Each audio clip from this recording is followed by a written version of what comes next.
Part 1. Rafael Caro Quintero, the assassination that changed everything. Rafael Caro Quintero was born in Badiraguato, Sinaloa, a mountainous region that would become infamous as the cradle of Mexican drug trafficking. The area's remote terrain and long history of opium and marijuana cultivation made it ideal for illegal farming, and Quintero grew up surrounded by this underground economy. His childhood was marked by poverty and limited opportunities, with little access to formal education. In this environment, drug trafficking wasn't seen as a criminal path, but rather as one of the few ways to escape poverty. From a young age, Quintero entered the drug trade, working initially in the marijuana and opium fields that dotted the Sinaloan highlands. The work was labor-intensive and dangerous, but it provided income that legitimate farming couldn't match. As he grew older, he began to understand the broader structure of the trafficking business, learning how drugs moved from rural production zones through Mexico and into the United States. This knowledge would prove invaluable as he transitioned from field worker to organizer. In the late 1970s, Quintero partnered with Miguel Ángel Félix Gallardo to co-found what would become known as the Guadalajara Cartel. Unlike the fragmented trafficking operations that had existed before, the Guadalajara Cartel represented a new model, a centralized federation that could coordinate production, transportation, and distribution across multiple regions. Quintero brought his understanding of cultivation and his connections in Sinaloa, while Félix Gallardo contributed organizational skills and political connections. The Guadalajara Cartel quickly established control over western Mexico's trafficking routes, moving massive quantities of marijuana and, increasingly, cocaine from South America. Quintero's role within the organization extended far beyond simple logistics. DEA records show he exercised authority over enforcement decisions, determining who lived and who died when threats to the organization emerged. He oversaw interrogation safe houses, where rivals and suspected informants were brought for questioning, and he approved eliminations when he believed they served the cartel's interests. This early cartel governance model established patterns that would influence Mexican organized crime for decades. The Guadalajara Cartel systematically corrupted officials and law enforcement, paying bribes that reached from local police up through state and federal levels. According to U.S. Treasury Department reports, the organization operated with near impunity because it had purchased protection from the very institutions meant to combat it. By the mid-1980s, the Guadalajara Cartel was operating what DEA historians describe as one of the most sophisticated drug trafficking operations ever documented. The organization controlled multiple marijuana plantations, including a massive farm in Chihuahua known as Rancho Buffalo. Federal investigators would later estimate this single plantation covered thousands of acres and represented a multi-billion-dollar operation. Former DEA Administrator Jack Lawn later explained the agency had never encountered an organization of this scale operating with such brazen confidence. The cartel's success attracted increasing attention from U.S. law enforcement. The DEA stationed agents throughout Mexico, working to identify trafficking networks and gather evidence that could lead to arrests. One of these agents was Enrique Camarena, known as Kiki to his colleagues, who had been working undercover in Guadalajara and making significant progress in mapping the cartel's operations. Camarena's investigation threatened the Guadalajara cartel's most valuable asset, its protection through corruption. His work was exposing not just trafficking routes, but also the network of corrupt officials who enabled the operation. According to court testimony from cartel members who later cooperated with authorities, Quintero and other leaders became increasingly concerned about the intelligence Camarena was gathering. In February 1985, Quintero made the decision that would change everything. He ordered the kidnapping of Camarena as the DEA agent was leaving the U.S. consulate in Guadalajara. Witness testimony indicates Camarena was taken from the street in broad daylight by cartel members who forced him into a vehicle. He was driven to a safe house that Quintero controlled in the city. What followed was not a quick execution, but a prolonged interrogation designed to extract intelligence. The cartel wanted to know what Camarena had learned, who his sources were, and what operations the DEA was planning. According to medical examiner reports presented in subsequent trials, the torture lasted for hours. A doctor was present to keep Camarena conscious during the interrogation, ensuring he could continue to provide information. Camarena died during the torture session.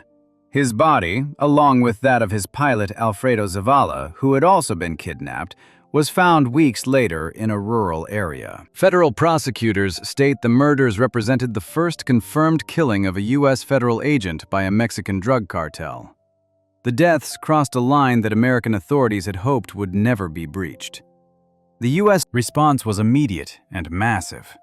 The DEA launched Operation Leyenda, which would become one of the largest homicide investigations in the agency's history. The FBI joined the effort, and according to DEA historical records, more than 100 agents were assigned to the case. The investigation expanded across international borders as authorities tracked everyone involved in the kidnapping, torture, and murder.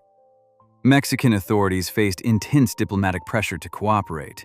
The U.S. government made clear that the bilateral relationship depended on Mexico's willingness to pursue those responsible for Camarena's death. This pressure led to Operation Leyenda expanding within Mexico, with Mexican federal police working alongside American investigators. The manhunt for Quintero and other Guadalajara cartel leaders became a top priority. Authorities traced Quintero's movements through Mexico and eventually to Costa Rica, where he was arrested in 1985. His capture came after extensive intelligence work and cooperation between U.S. and Costa Rican authorities. He was returned to Mexico to face charges. In Mexico, Quintero was convicted and sentenced to 40 years in prison for Camarena's murder, along with other charges related to drug trafficking. The conviction was seen as a significant victory for U.S.-Mexico cooperation, demonstrating that even powerful cartel leaders could be held accountable. Quintero was incarcerated in a maximum security prison where he would serve nearly 3 decades. However, in 2013, a Mexican court ordered Quintero's release on procedural grounds. The ruling claimed there had been irregularities in how jurisdiction was handled in his original trial. The release caused immediate outrage in the United States. According to Justice Department statements, American officials viewed the decision as a miscarriage of justice and evidence of corruption within Mexico's judicial system. The DEA immediately issued a wanted poster for Quintero, and the State Department added him to its list of international fugitives. Despite his release from prison, Quintero remained wanted in the United States on federal charges. Law enforcement analysts note the 2013 release damaged U.S.-Mexico relations and called into question Mexico's commitment to combating cartel violence. Quintero went into hiding after his release, using his remaining cartel connections to stay ahead of authorities. Intelligence reports suggested he had returned to Sinaloa and was attempting to rebuild his trafficking operations. The manhunt continued, with both Mexican and American authorities pursuing leads on his whereabouts. Nearly a decade later, in July 2022, Mexican authorities arrested Quintero again. According to Navy reports, he was captured in Sinaloa after an extensive operation involving Mexican Marines. This time, Mexico moved quickly to begin extradition proceedings, responding to both domestic and international pressure to ensure Quintero faced justice.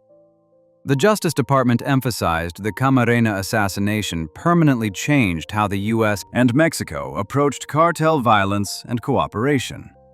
The case established new protocols that would govern drug enforcement operations for decades. The DEA restructured its agent safety procedures, implementing new security measures for personnel working in high-risk environments. Training programs were developed to help agents identify and respond to kidnapping threats, and the agency created rapid response teams specifically designed to handle attacks on DEA personnel.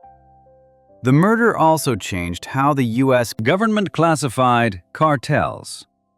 According to Congressional Research Service reports, after Camarena's death, Mexican drug trafficking organizations were increasingly treated as national security threats rather than simply criminal enterprises. This shift brought additional resources and legal authorities to bear on cartel investigations.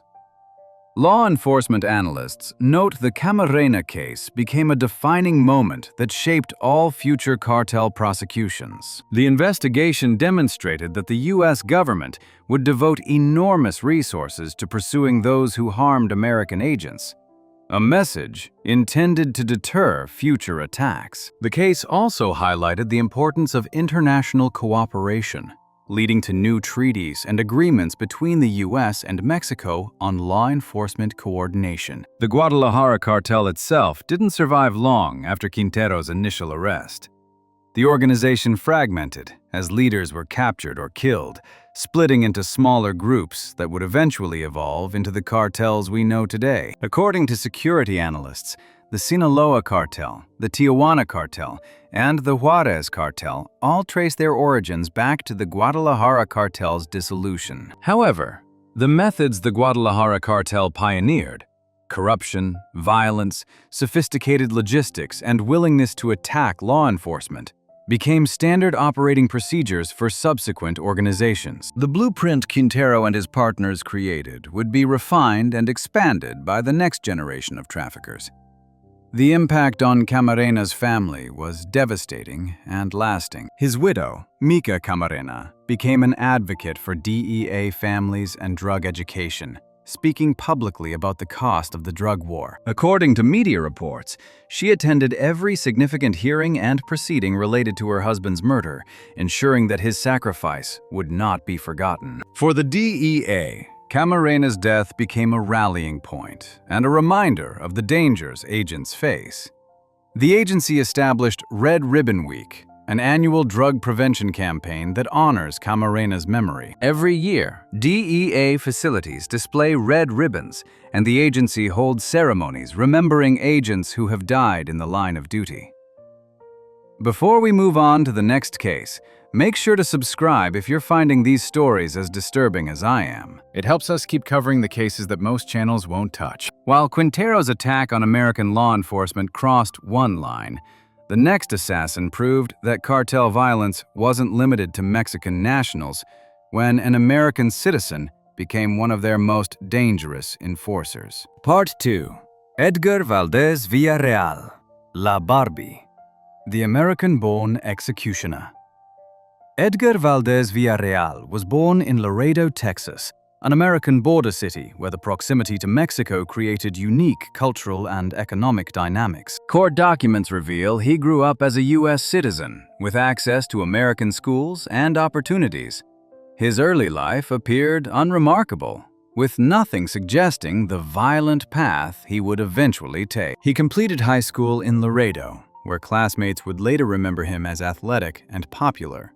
However, during his late teens or early 20s, Valdez crossed the border into Mexico and began working with criminal organizations. Federal prosecutors note his bilingual abilities and American citizenship made him valuable to cartels seeking to coordinate operations across the border. He could move freely between countries, maintain connections on both sides, and communicate effectively with English-speaking contacts. Valdez initially worked with smaller trafficking organizations before being recruited by the Beltran Leyva organization. Mexican federal police records indicate he earned the nickname La Barbie because of his light skin, blue eyes, and blonde hair, features uncommon in Mexico. The nickname stuck, but within the cartel, Valdez became known for far more than his appearance. He rose quickly through the organization's ranks, demonstrating a capacity for violence that impressed cartel leadership. According to testimony from former cartel members who later cooperated with authorities, Valdez became the chief enforcer for the Beltran Leyva organization. This role put him in charge of kidnapping and execution teams, managing the violence necessary to maintain territorial control and eliminate rivals. Valdez's position required him to oversee interrogations of captured rivals and suspected informants. Intelligence assessments indicate these sessions were designed to extract information about competing organizations, their roots, their connections, and their weaknesses. Once intelligence value was exhausted, according to court documents, Valdez ordered executions. The violence under Valdez's command followed a calculated pattern. FBI case files demonstrate he understood that public killings created fear extending far beyond the immediate victim.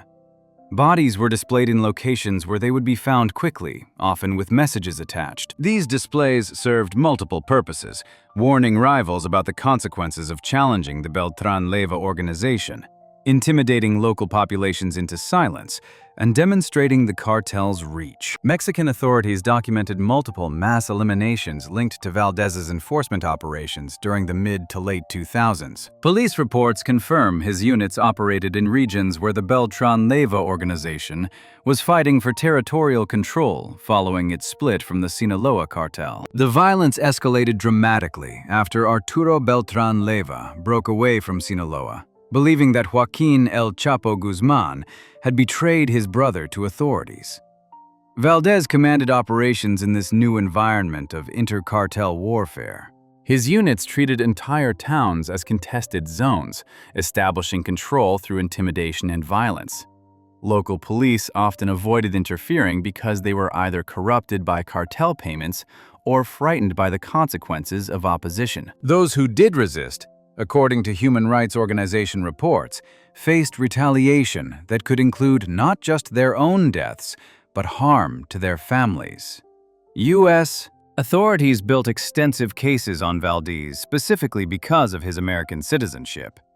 DEA records show he maintained family connections in Texas and used those connections to facilitate cartel operations. Money was laundered through American financial systems. Communications were routed through U.S. phone networks, and meetings with American contacts occurred on both sides of the border. The FBI and DEA built comprehensive cases documenting Valdez's role in the organization. Federal prosecutors emphasized that Valdez never acted impulsively. His violence was calculated and strategic, serving specific organizational purposes. Executions eliminated threats. Interrogations gathered intelligence, and public displays frightened potential rivals and informants. Intelligence reports indicate Valdez also played a key role in the Beltran Leyva organization's expansion into new territories. He commanded operations to establish cartel presence in regions previously controlled by rivals, using violence to drive out competing organizations and intimidate local populations into accepting Beltran Leyva authority. The Beltran Leyva organization eventually splintered due to internal conflicts, external pressure from law enforcement, and competition from other cartels. Arturo Beltran Leyva was killed in a 2009 Navy operation, creating a power vacuum within the organization. Valdez found himself increasingly isolated as the cartel fragmented, with former allies becoming enemies and territory he once controlled becoming contested ground. Mexican authorities made Valdez's capture a priority. The manhunt involved multiple agencies and lasted for months. Official reports state the operation to arrest Valdez came after sustained intelligence work tracking his movements and identifying his security arrangements. In August 2010, Mexican federal police located him in a suburban home in Mexico State, surrounded by weapons and communications equipment. The arrest occurred without the massive firefights that had characterized other cartel leader captures. Valdez was taken into custody, along with several associates, and police seized substantial amounts of cash, weapons, and documents. The capture made international headlines, specifically because of Valdez's American background and the unusual path that had led a U.S. citizen to become one of Mexico's most dangerous cartel enforcers. The U.S. Attorney's Office noted an American citizen had risen to become one of Mexico's most dangerous cartel enforcers. Mexican authorities moved forward with prosecuting Valdez on charges related to organized crime, trafficking, and violent crimes. However, U.S. authorities also pursued their own case.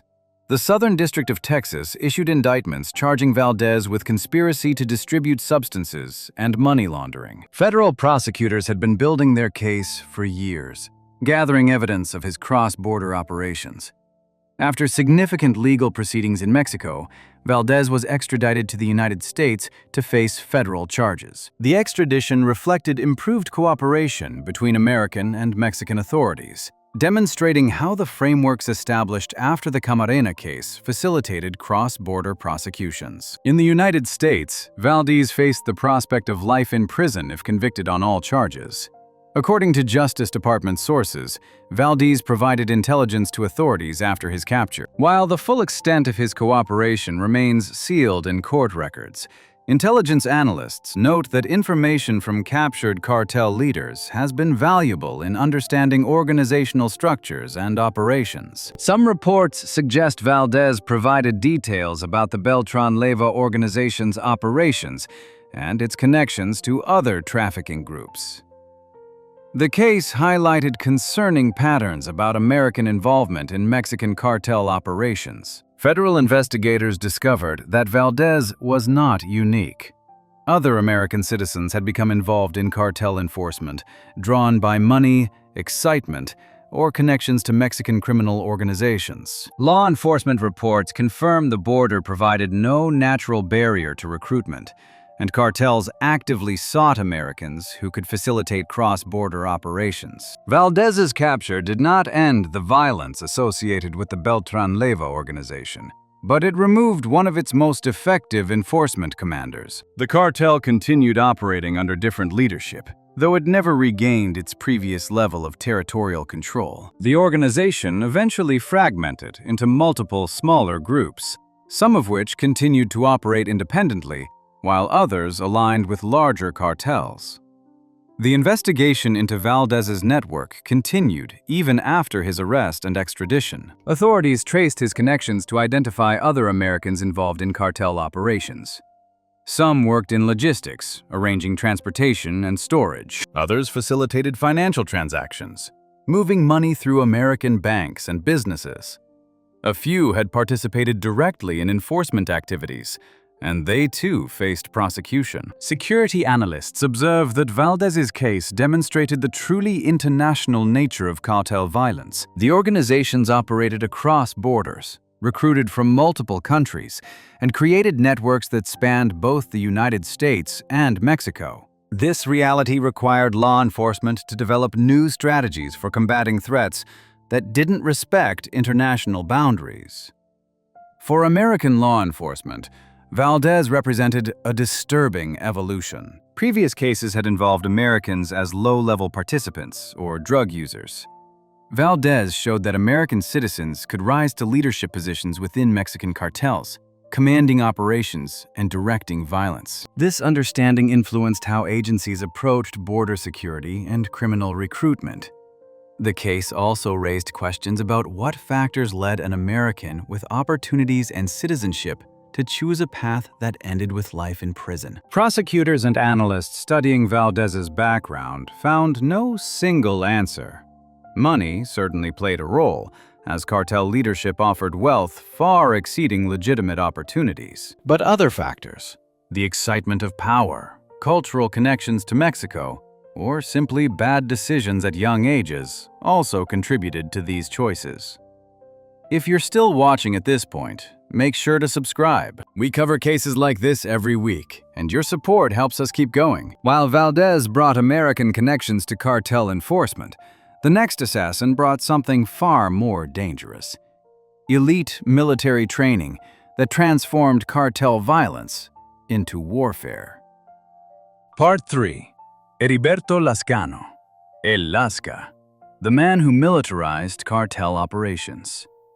Heriberto Lascano was born in Hidalgo, Mexico, in a region far from the traditional drug trafficking corridors of Sinaloa and the northern border. His early life led him not into criminal activity, but into the Mexican military, where he enlisted as a young man.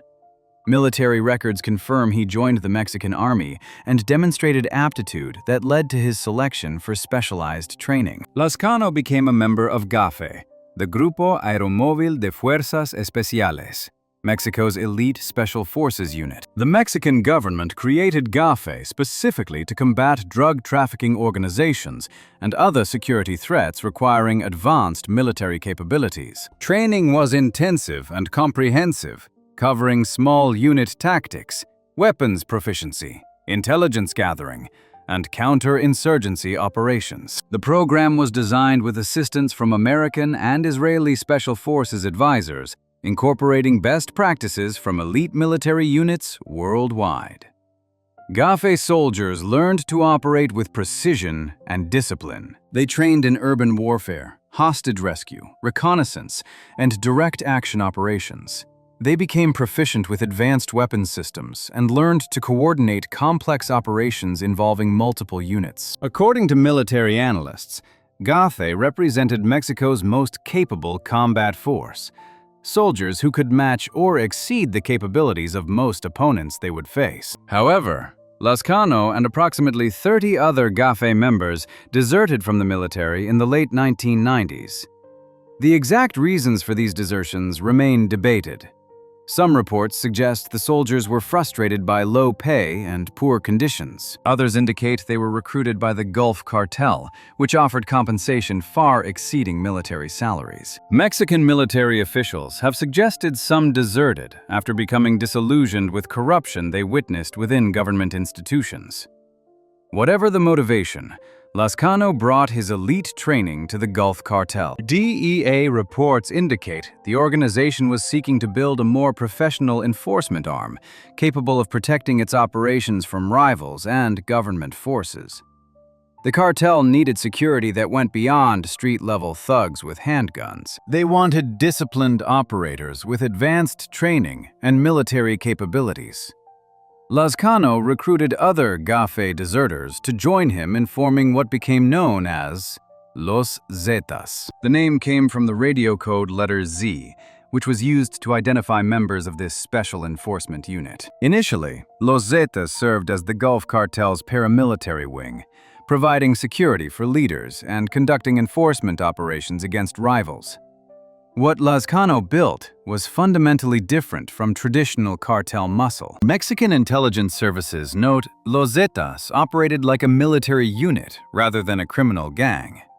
They used tactical planning and conducted reconnaissance before operations. They coordinated attacks with precision, using military radios and establishing command posts. They employed flanking maneuvers, fire teams, and coordinated assaults that shocked Mexican authorities, accustomed to dealing with less organized criminals. Testimony from captured Los Zetas members reveals the organization had ranks, command structures, and specialized roles modeled after military units. Some members focused on intelligence gathering, tracking rivals, and identifying targets. Others specialized in weapons and logistics, acquiring firearms and explosives. Combat units trained regularly to maintain proficiency, conducting exercises in remote areas where they could practice without detection. A 2012 Congressional Research Service report documented Los Zetas became the first Mexican cartel with enforcement capabilities that matched or exceeded local police and military forces. The violence under Lascano's command changed accordingly. Mexican federal police state Los Zetas didn't simply attack rivals. They conducted military-style operations with specific objectives. Targets were surveilled in advance, with intelligence gathered on their routines, security measures, and vulnerabilities. Attack routes were carefully planned to maximize tactical advantage. Escape paths were secured beforehand, with vehicles positioned and routes scouted. Eliminations became tactical events conducted with military precision. Los Zetas would establish overwatch positions, set up blocking forces to prevent escape, and execute assaults using coordinated fire teams. The results were devastating. Rival organizations found themselves facing opponents with capabilities that exceeded most police forces and rivaled military units. Lascano's units treated territorial control like battlefield operations. When Los Zetas moved into new regions, military reports show they conducted systematic operations to eliminate rival presence. They would identify all rival members in an area, then execute coordinated strikes designed to remove them simultaneously. They established checkpoints to control movement and gather intelligence on local power structures. Mexican authorities struggled to respond effectively to this new threat. Local police were both outgunned and frightened. They lacked the training, equipment, and coordination necessary to counter military-style tactics. State forces fared little better. The federal government eventually deployed army units to regions where Los Zetas operated. But defense analysts note, even military forces found themselves in extended conflicts with an organization that understood their procedures. The changes under Lazcano normalized new levels of harm across Mexico. Human rights organizations document that mass eliminations became routine in areas where Los Zetas operated. The organization didn't hide bodies. They displayed them publicly as warnings to rivals and civilian populations. Entire communities lived under constant threat of organized violence that could be brought to bear on anyone perceived as uncooperative. The fear extended beyond rival traffickers. Los Zetas targeted journalists who reported on their activities, killing multiple reporters and causing others to flee the profession or their regions. They attacked politicians who opposed them. Mayors and local officials were assassinated for refusing to cooperate. They terrorized civilian populations through kidnapping, extortion, and random violence designed to establish absolute control. U.S. agencies monitoring the situation recognized a fundamental shift in cartel capabilities.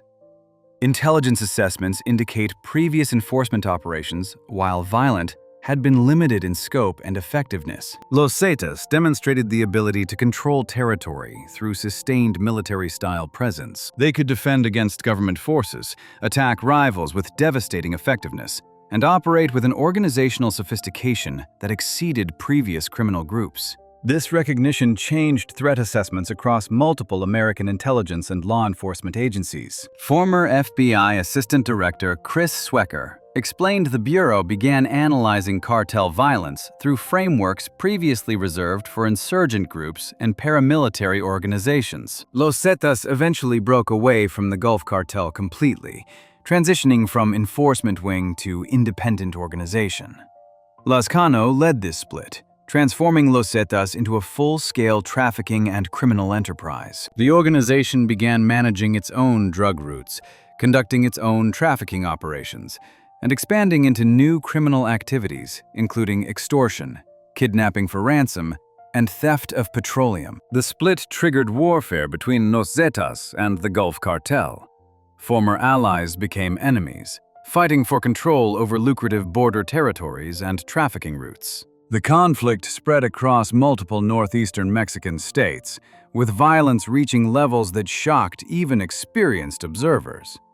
Cities like Nuevo Laredo and Reynosa became war zones where gunfights could erupt at any time. Lazcano's military background influenced every aspect of Los Zetas' operations going forward. Mexican intelligence reports show the organization recruited heavily from military and police forces, actively targeting members with combat training and specialized skills. Los Zetas established training camps in remote areas where new recruits underwent instruction in weapons, tactics, and operational security.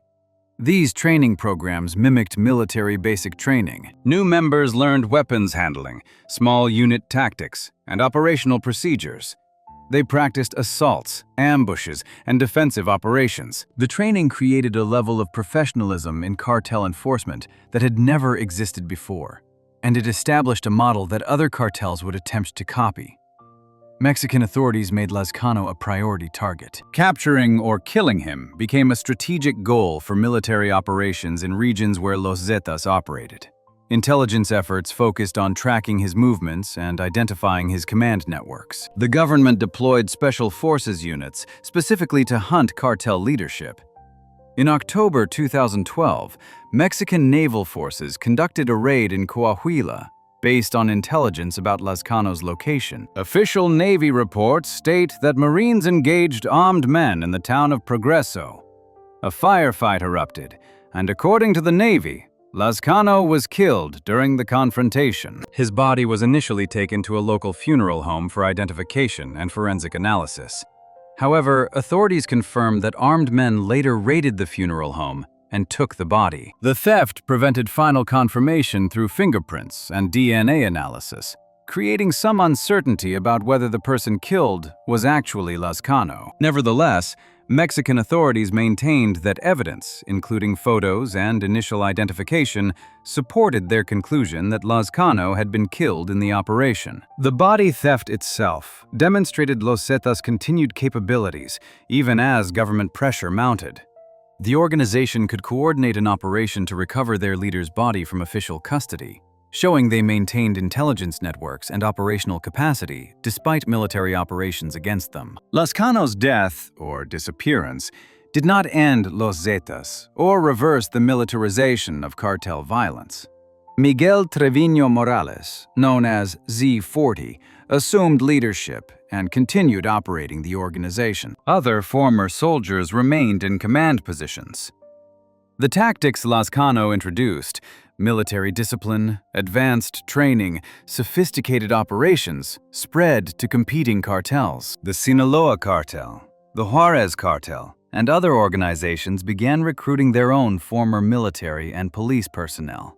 They established their own training programs and adopted military-style tactics to counter Los Zetas' capabilities. This arms race in criminal capability transformed Mexican organized crime, creating a situation where cartels fielded forces that could challenge government military units. Security analysts emphasized the template of military-trained enforcement units became standard across major Mexican cartels. The violence Lascano normalized, mass eliminations, territorial occupation, systematic intimidation, continued as other organizations adopted similar methods.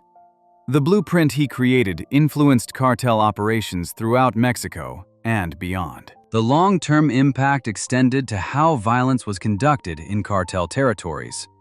Battles between organizations began resembling small-scale warfare. Tactics evolved to counter military and police responses. The line between organized crime and armed insurgency blurred in regions where cartels maintained control through military-style occupation. American authorities observed these changes with growing concern. Border security reports highlight the threat was no longer simply criminal organizations engaged in trafficking. It had become paramilitary forces with advanced capabilities operating directly across the border from the United States. The implications for American security were profound, requiring new strategies and resources to combat a threat that exceeded traditional organized crime.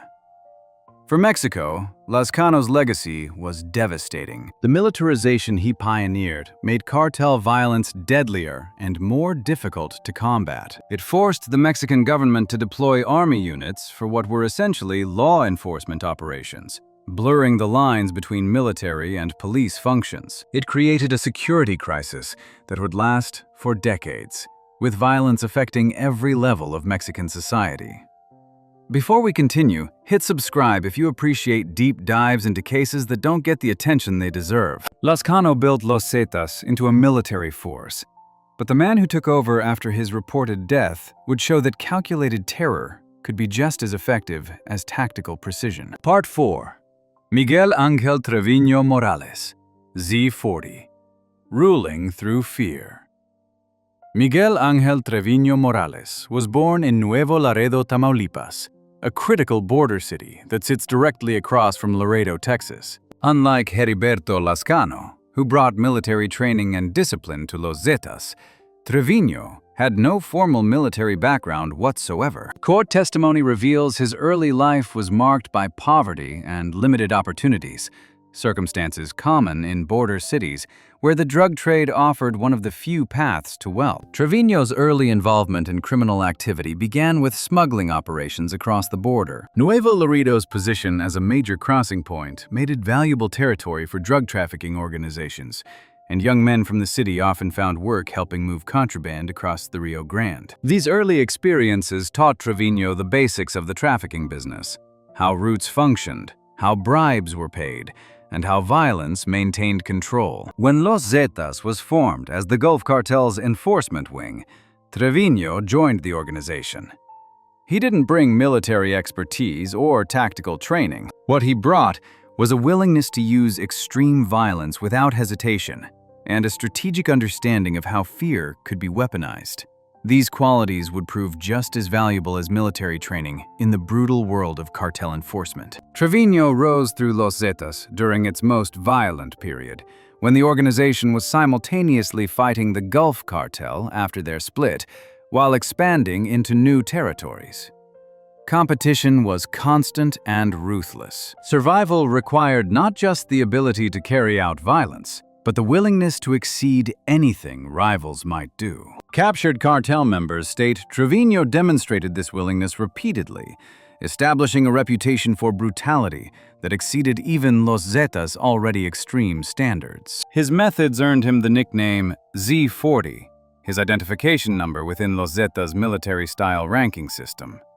Federal investigators note that designation became synonymous with a particular approach to cartel violence. Where Lascano had brought military precision, Trevino brought calculated terror. He didn't just eliminate threats.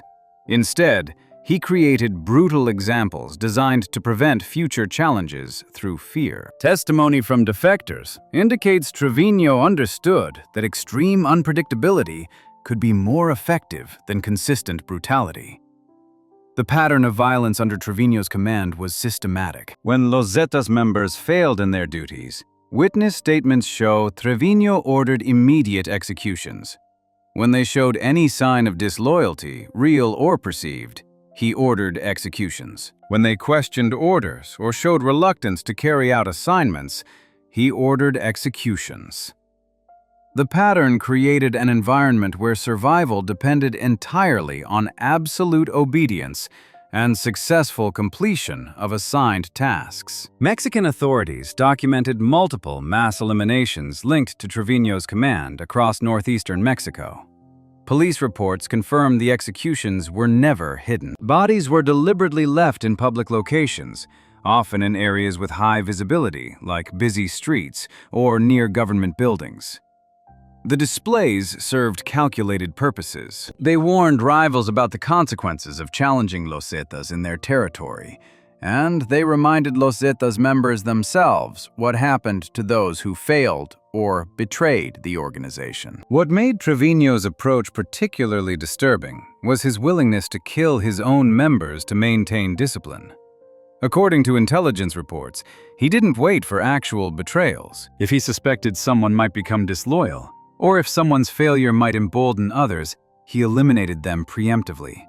This created a climate of paranoia within Los Zetas, where members feared their own leadership as much as rival cartels. Testimony from cooperating witnesses reveals specific methods Trevino employed to maximize terror.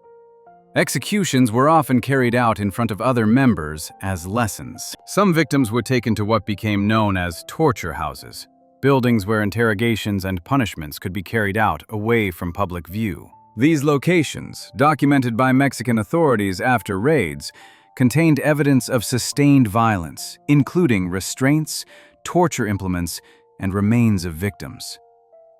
The internal violence created a twisted logic within Los Zetas. Members knew that failing a mission meant death, so they approached every assignment with desperate intensity.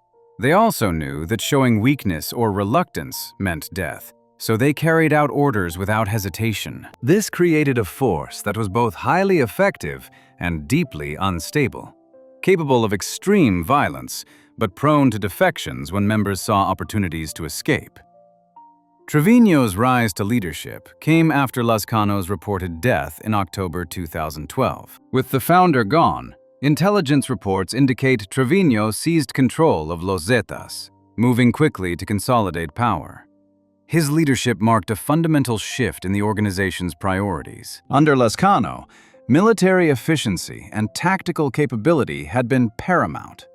Under Trevino, fear became the primary tool of control, both for maintaining internal discipline and for intimidating external rivals. The violence intensified dramatically under his leadership. Mexican federal prosecutors document Los Zetas' expanded operations while simultaneously purging internal rivals who might challenge Trevino's authority. This included longtime members of the organization who had served loyally under Lascano, but whom Trevino viewed as potential threats. The purges created instability, but also demonstrated Trevino's willingness to sacrifice organizational cohesion to maintain his personal control. U.S. authorities built extensive cases on Trevino's activities because Los Zetas controlled trafficking routes that fed American markets with massive quantities of illegal substances. DEA reports show the organization moved cocaine from South America through Mexico and across the border, along with marijuana and, increasingly, methamphetamine. Trevino's enforcement methods ensured those routes remained secure, despite intense competition from rival cartels and pressure from law enforcement. What particularly alarmed American investigators was the deliberate internal violence. FBI case analysts emphasize that while previous cartel leaders had been brutal toward rivals and external threats, Trevino was equally brutal toward his own organization. He eliminated Los Zetas members to maintain discipline, to demonstrate his power, and to prevent potential challenges before they could materialize. A 2013 FBI intelligence assessment documented agents had identified a pattern of violence that existed solely to enforce loyalty through systematic terror. The terror tactics extended beyond simple executions. According to court documents and testimony, Trevino pioneered methods specifically designed to maximize fear. One particularly horrific practice involved disposing of bodies in ways that prevented identification or recovery, adding psychological torture to physical violence. These methods were documented by Mexican authorities, who discovered evidence of their use in multiple locations. This approach created significant instability within Los Zetas. Testimony from cooperating witnesses shows members lived in constant fear of execution for perceived failures or disloyalty. The paranoia became so pervasive that members began defecting to rival organizations, seeking safety, even though joining a rival meant they would be hunted by their former comrades. Others cooperated with authorities, providing intelligence in exchange for protection. The paranoia Trevino cultivated as a control mechanism began undermining organizational unity. Los Zetas started fracturing into regional cells, with weakening connections to central leadership. Some groups operated semi-independently, maintaining the Los Zetas name but functioning autonomously. This fragmentation reduced the organization's effectiveness, even as Trevino's personal power within his sphere of control remained absolute. Mexican authorities made Trevino's capture a top priority. Intelligence operations focused intensely on tracking his location and movements. The challenge was significant because Trevino maintained strict operational security, constantly moving between safe houses and using trusted loyalists to manage communications. The Mexican military coordinated closely with federal police to plan arrest operations. And meanwhile, American agencies provided crucial support and intelligence gathered through surveillance and informants. The breakthrough came in July 2013. Official reports state Mexican forces received actionable intelligence about Trevino's location near the U.S.-Mexico border. A coordinated operation involving federal police and military units moved to intercept him. Trevino was traveling in a truck on a rural road when security forces surrounded the vehicle. The arrest occurred without gunfire, a remarkable rarity for operations targeting cartel leaders of his stature. Trevino was taken into custody along with 2 associates. In the truck, authorities found $2 million in U.S. currency and multiple weapons. The nonviolent arrest suggested either Trevino was caught completely by surprise, or he calculated that resistance would be futile against the overwhelming force deployed. Mexican prosecutors charged Trevino with organized crime, money laundering, and multiple violent crimes. Court documents reveal the evidence included extensive testimony from former Los Zetas members who had either defected or been arrested. Some described specific executions they had personally witnessed, providing dates, locations, and details about victims. Others detailed the internal enforcement system Trevino had created, explaining how fear maintained discipline and prevented challenges to his authority. The testimony was particularly valuable because it came from inside Los Zetas. These witnesses could describe organizational structure, command procedures, and operational methods in ways external surveillance could not. Their cooperation reflected the fear and resentment Trevino had generated within his own organization. Even facing the risks of testifying, these members chose to help authorities rather than remain silent and potentially face Trevino's revenge if he ever regained freedom. U.S. authorities issued their own comprehensive charges. Federal prosecutors from multiple districts charged Trevino with trafficking conspiracy, money laundering, and other crimes related to Los Zetas operations in American territory. The charges carried potential life sentences if extradition proceeded. Diplomatic negotiations immediately began regarding when and how transfer to U.S. custody would occur. The question of extradition became significant because of differing justice system capabilities. In Mexico, maximum sentences were limited. In the United States, Trevino faced the possibility of life without parole. American prosecutors argued extradition was necessary to ensure justice for crimes affecting U.S. victims and territory. Mexican authorities initially resisted, preferring to prosecute Trevino themselves for crimes committed in Mexico. Trevino's imprisonment in Mexico did not end Los Zetas or stop the organization's violence. Intelligence reports confirm his brother, Omar Trevino Morales, known as Z42, quickly assumed leadership. The organization continued operating under the same brutal model that Z40 had established. Internal executions remained a standard tool for maintaining control, and violence against rivals and government forces continued. However, the organization that Omar inherited was weaker than what Miguel had commanded. The constant purges and paranoia had undermined unity. Key commanders had been arrested or killed. Territories were being lost to rival cartels. Los Zetas began a slow decline, fragmenting into smaller groups that competed with each other as much as with external rivals. In 2018, Mexico finally extradited Trevino to the United States. He was transferred to American custody and brought to Texas to face federal charges. The extradition came after years of legal proceedings in Mexico and represented a significant victory for U.S. prosecutors who had been building cases against him for over a decade. In the United States, Trevino faced multiple trials. Federal prosecutors presented evidence of his role in ordering violence that extended into American territory, in laundering money through U.S. financial systems, and in commanding an organization responsible for distributing massive quantities of illegal substances in American cities.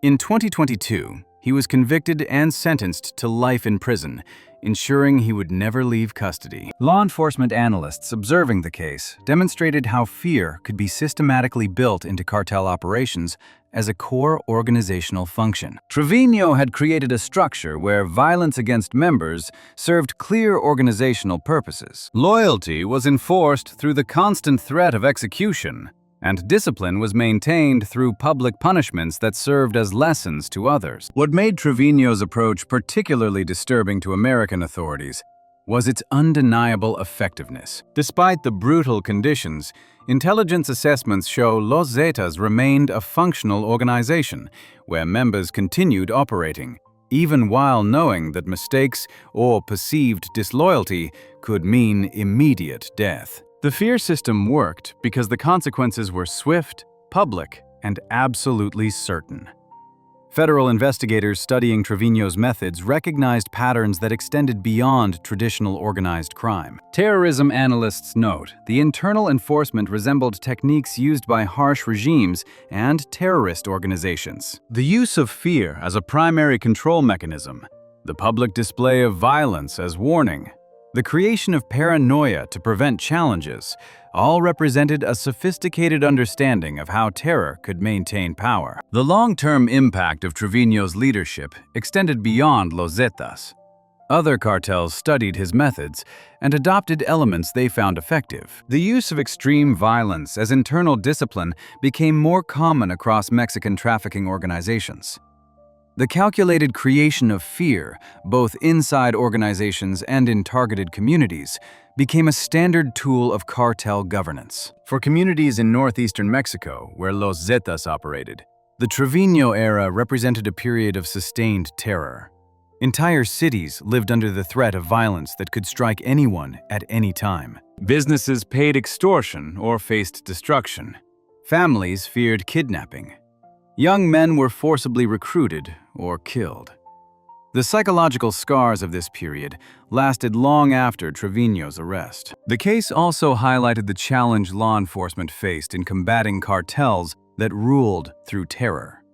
Traditional strategies focused on disrupting trafficking operations and arresting leaders. But when organizations maintained control through fear, removing one leader often just meant another stepped into the role, continuing the same brutal practices. Truly dismantling such organizations required not just arrests, but systematic efforts to break the culture of fear that sustained them.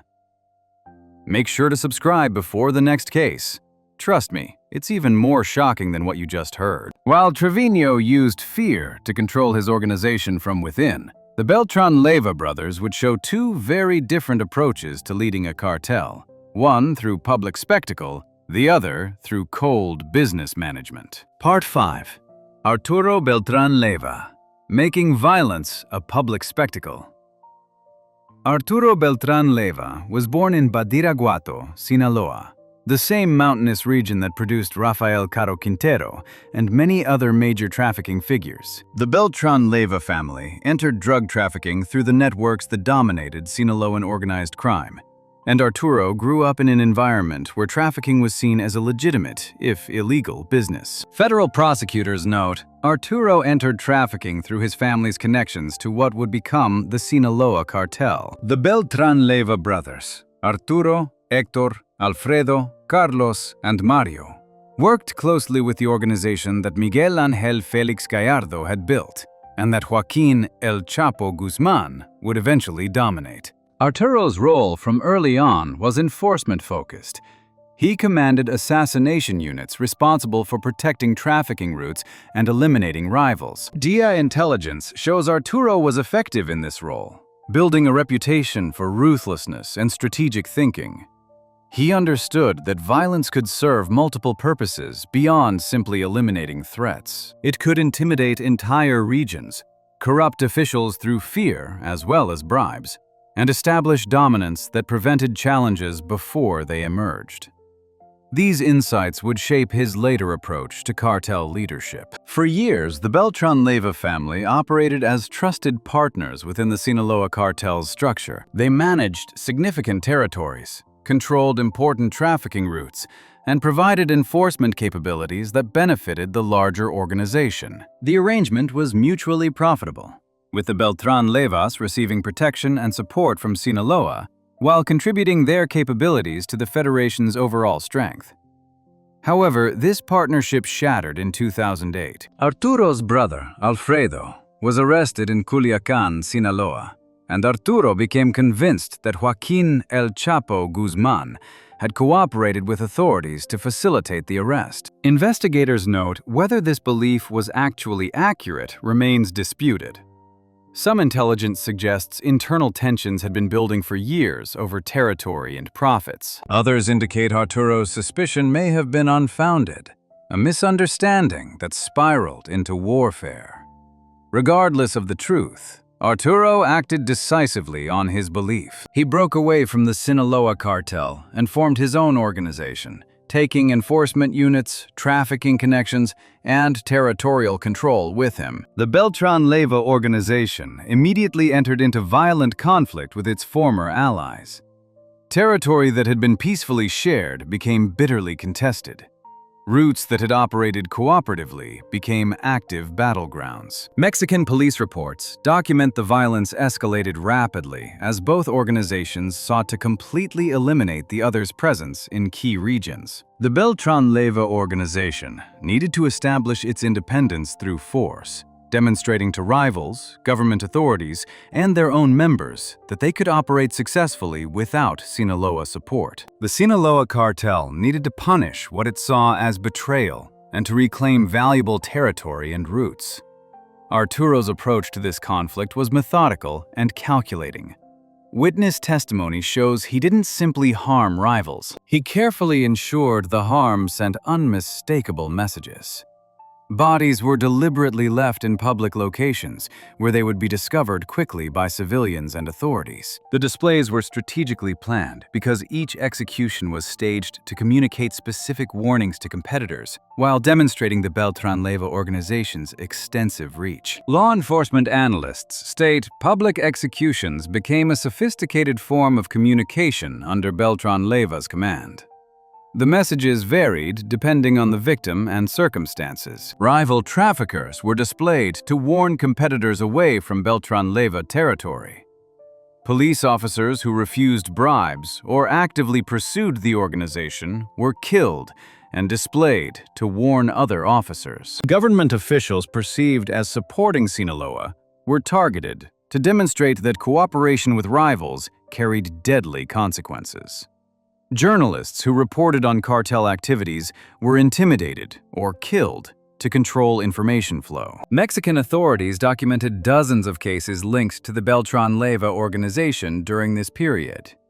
Federal prosecutors confirmed the victims included rival traffickers, but also police officers, journalists, and government officials. The targeting was highly strategic because Arturo specifically identified people whose deaths would create maximum psychological impact. Each killing was calculated to advance organizational goals, whether through eliminating threats, intimidating populations, or sending messages to other cartels. Some killings were accompanied by messages, written notes, or banners explaining why the person had been killed and warning others against similar actions. These narco messages, as they became known, turned executions into public communication. They allowed the cartel to explain its reasoning, justify its violence, and make explicit the consequences of opposing the organization. The violence served multiple calculated purposes beyond simple elimination of threats. Intelligence assessments indicate it frightened rivals and actively discouraged them from operating in Beltran-Leyva territory. Competing cartels had to weigh whether controlling disputed areas was worth the casualties they would suffer. Many chose to focus on regions where competition was less deadly. The violence also warned government officials against cooperating with competing organizations. Police chiefs, mayors, and state officials received clear messages that supporting Sinaloa or other rivals would result in their deaths. For many officials, especially those in smaller cities with limited protection, this threat was decisive. They either accepted Beltran-Leyva bribes or avoided taking any action against the organization. Furthermore, the displays of violence demonstrated to potential recruits and allies that the Beltran-Leyva organization had both the capability and willingness to strike anyone, anywhere. This reputation helped recruitment by suggesting the organization was powerful and successful. It also facilitated corruption by making clear that betrayal would be discovered and punished. U.S. authorities monitored the situation closely because the Beltran-Leyva organization controlled crucial routes supplying illegal substances to American markets. DEA reports emphasized the organization moved cocaine from South America through Mexico and across the border in substantial quantities. They also trafficked heroin and methamphetamine. The violence in Mexico was destabilizing entire regions near the border, creating security concerns that affected American communities. American intelligence agencies tracked the organization's expansion and its increasingly bloody conflicts with other cartels. The concern was not just the trafficking itself, but the destabilizing effect of the violence. Border cities became dangerous for American citizens and businesses. Corruption spread across institutions that American law enforcement needed to work with. The conflict threatened to spill across the border if it continued to escalate. What disturbed American investigators was the deliberately calculated escalation. FBI analysts note Arturo wasn't merely responding defensively to threats. He was actively expanding the conflict by targeting broader categories of people to establish complete dominance. The strategy created widespread fear that extended far beyond the immediate trafficking world, affecting entire populations in regions where the organization operated. The public nature of the executions also created significant challenges for Mexican authorities. Police commanders' state bodies left in highly visible locations forced immediate police responses. Crime scenes had to be secured, investigations launched, and public safety maintained. Media coverage amplified the terror effect throughout communities as local news reported each new killing. Local populations lived with constant reminders of cartel presence and violence, seeing evidence of the organization's power in the bodies displayed on their streets.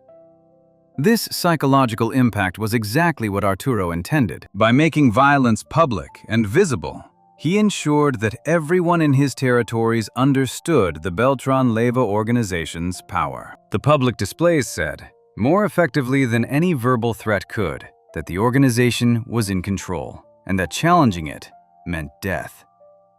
Arturo personally directed much of this violence in ways that went beyond typical cartel leadership. Intelligence reports reveal he made specific decisions about targets, methods, and timing. His involvement wasn't limited to high-level strategy. He actively participated in planning specific operations, choosing victims, and deciding how their deaths would be staged for maximum impact. This hands-on approach reflected Arturo's understanding that violence was a tool requiring careful management. Random or excessive violence could backfire, frightening populations into supporting government crackdowns or rival cartels. But carefully targeted, strategically staged violence could achieve organizational goals while maintaining the fear necessary for control. Mexican authorities made Arturo a priority target as his organization's violence spread. The military deployed special forces specifically to locate and either arrest or eliminate him. Intelligence operations focused intensively on tracking his movements and identifying his security networks. The Mexican government faced mounting pressure from the United States to dismantle the organization completely and end the violence that was destabilizing entire regions. News reports indicate the hunt intensified dramatically throughout 2009 as the Beltran Leyva organization's violence spread across multiple states. The search for Arturo involved extensive intelligence work. Mexican authorities intercepted communications, recruited informants within the organization, and conducted surveillance on suspected safe houses. The work was dangerous because Beltran Leyva maintained counterintelligence capabilities, using corrupt officials to learn about operations targeting him and employing violence against suspected informants. In December 2009, Mexican naval forces received actionable intelligence about Arturo's location in Cuernavaca, Morelos. Navy statements confirm a major military operation was planned involving elite Marines specially trained for urban combat. The forces surrounded a luxury apartment building in an upscale neighborhood where Arturo was believed to be staying. The operation began in the early morning hours, timed to maximize surprise. Official Navy reports state Arturo's security forces immediately engaged the naval units in what became a sustained and intense gunfight. The building was heavily defended, with Beltran Leyva's men using automatic weapons and grenades. According to reports, the defenders had prepared the location for a potential assault with reinforced positions and pre-positioned weapons and ammunition. Mexican forces faced significant resistance as they systematically attempted to enter the structure. The firefight involved hundreds of rounds exchanged at close range in the apartment building's confined spaces. Marines used tactical training and superior coordination to advance floor by floor, clearing rooms and overcoming defensive positions. The firefight lasted for hours before Mexican forces eventually overwhelmed the defenders. The Navy reports Arturo was killed during the operation, struck by naval gunfire. His death was confirmed at the scene through identification. Several of his bodyguards were also killed, while others were captured. The military took control of the building while securing evidence documenting the organization's operations, including weapons, communications equipment, and documents. The intensity of the resistance and the heavily fortified nature of Arturo's hideout demonstrated his awareness that capture or death was inevitable. Rather than fleeing or attempting to negotiate, he had chosen to make his last stand, perhaps believing it would cement his reputation and inspire his organization to continue fighting. The outcome didn't end the Beltran Leyva organization. but it created a significant leadership vacuum. Intelligence reports show his brothers, particularly Hector, continued operating the cartel, but internal conflicts quickly emerged over control and direction. Different factions within the organization had different views on how to proceed, and without Arturo's dominant personality to enforce unity, these disagreements led to fragmentation. The organization eventually splintered into smaller groups that competed viciously for territory and trafficking routes. Some groups maintained the Beltran Leyva name, while others formed independent operations. These splinter groups continued trafficking operations, but with reduced capability and coordination. Several were eventually absorbed by larger cartels or destroyed by rival organizations. Security analysts emphasize what Arturo established continued well beyond his death.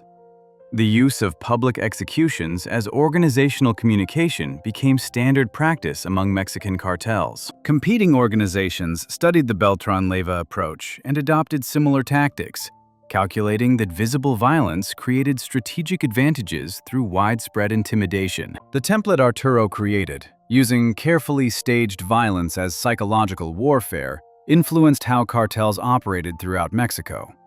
U.S. authorities studying the Beltran Leyva organization recognized that the violence represented a deliberate, strategic choice rather than simple brutality. Law enforcement reports confirm the public spectacle served clear organizational purposes, from intimidating rivals to corrupting officials to maintaining internal discipline. This understanding fundamentally influenced how American agencies assessed cartel capabilities and intentions going forward. The case also highlighted the challenge of combating cartels that used violence as communication. Simply arresting or killing leaders didn't end the practice. The method spread because they were effective. Other organizations recognized that public violence achieved results, so they adopted similar approaches. Truly ending the cycle required not just enforcement, but addressing the underlying conditions that made such violence effective. For communities in states where the Beltran Leyva organization operated, Arturo's reign represented a period of sustained terror. The public displays of violence traumatized entire populations. Trust in institutions eroded as corruption and intimidation prevented effective governance. Young people grew up seeing violence normalized and criminality glorified. The psychological and social damage lasted long after Arturo's death. If these stories are helping you understand the darker side of human nature, subscribe to see more cases we uncover. Where Arturo Beltran Leyva made violence theatrical, his brother, Hector, would prove that harm could be just as effective when treated as routine business decisions. Part 6. Hector Beltran Leyva, the Administrator of Death. Hector Beltran Leyva was born in Sinaloa, growing up in the same environment that shaped his brother Arturo. However, court documents and intelligence reports reveal Hector's role in the family's trafficking operations was fundamentally different from his brother's. Where Arturo focused on enforcement and violence, Hector developed expertise in the administrative and financial aspects of the business. Federal prosecutors note that while Arturo commanded gunmen and planned executions, Hector managed money laundering networks, coordinated with suppliers, and oversaw the logistics that kept trafficking operations running smoothly. This division of labor played to each brother's strengths, with Arturo handling the violent aspects of cartel operations, while Hector managed the business infrastructure. When Arturo was killed in the December 2009 Navy operation in Cuernavaca, Hector was thrust into a leadership role for which his background had prepared him in some ways, but not others. DEA intelligence indicates that unlike Arturo, who had personally directed enforcement operations while maintaining visible control, Hector operated as a coordinator and strategist. He managed the organization's operations from a careful distance while treating violence as one component of a broader trafficking business. His role focused primarily on logistics and strategic planning rather than direct enforcement. Federal prosecutors note that while Arturo had been the enforcer who became a leader, Hector functioned as the business manager from the start. He oversaw trafficking routes that moved substances from South American producers through Mexico and across the U.S. border. He coordinated with suppliers in Colombia and other source countries, negotiating prices and delivery schedules. He managed the organization's complex financial operations, including money laundering through legitimate businesses and financial institutions. Violence remained necessary under Hector's leadership. Rivals still needed to be eliminated, threats still had to be addressed, and territorial control still required enforcement. However, the nature of violence changed.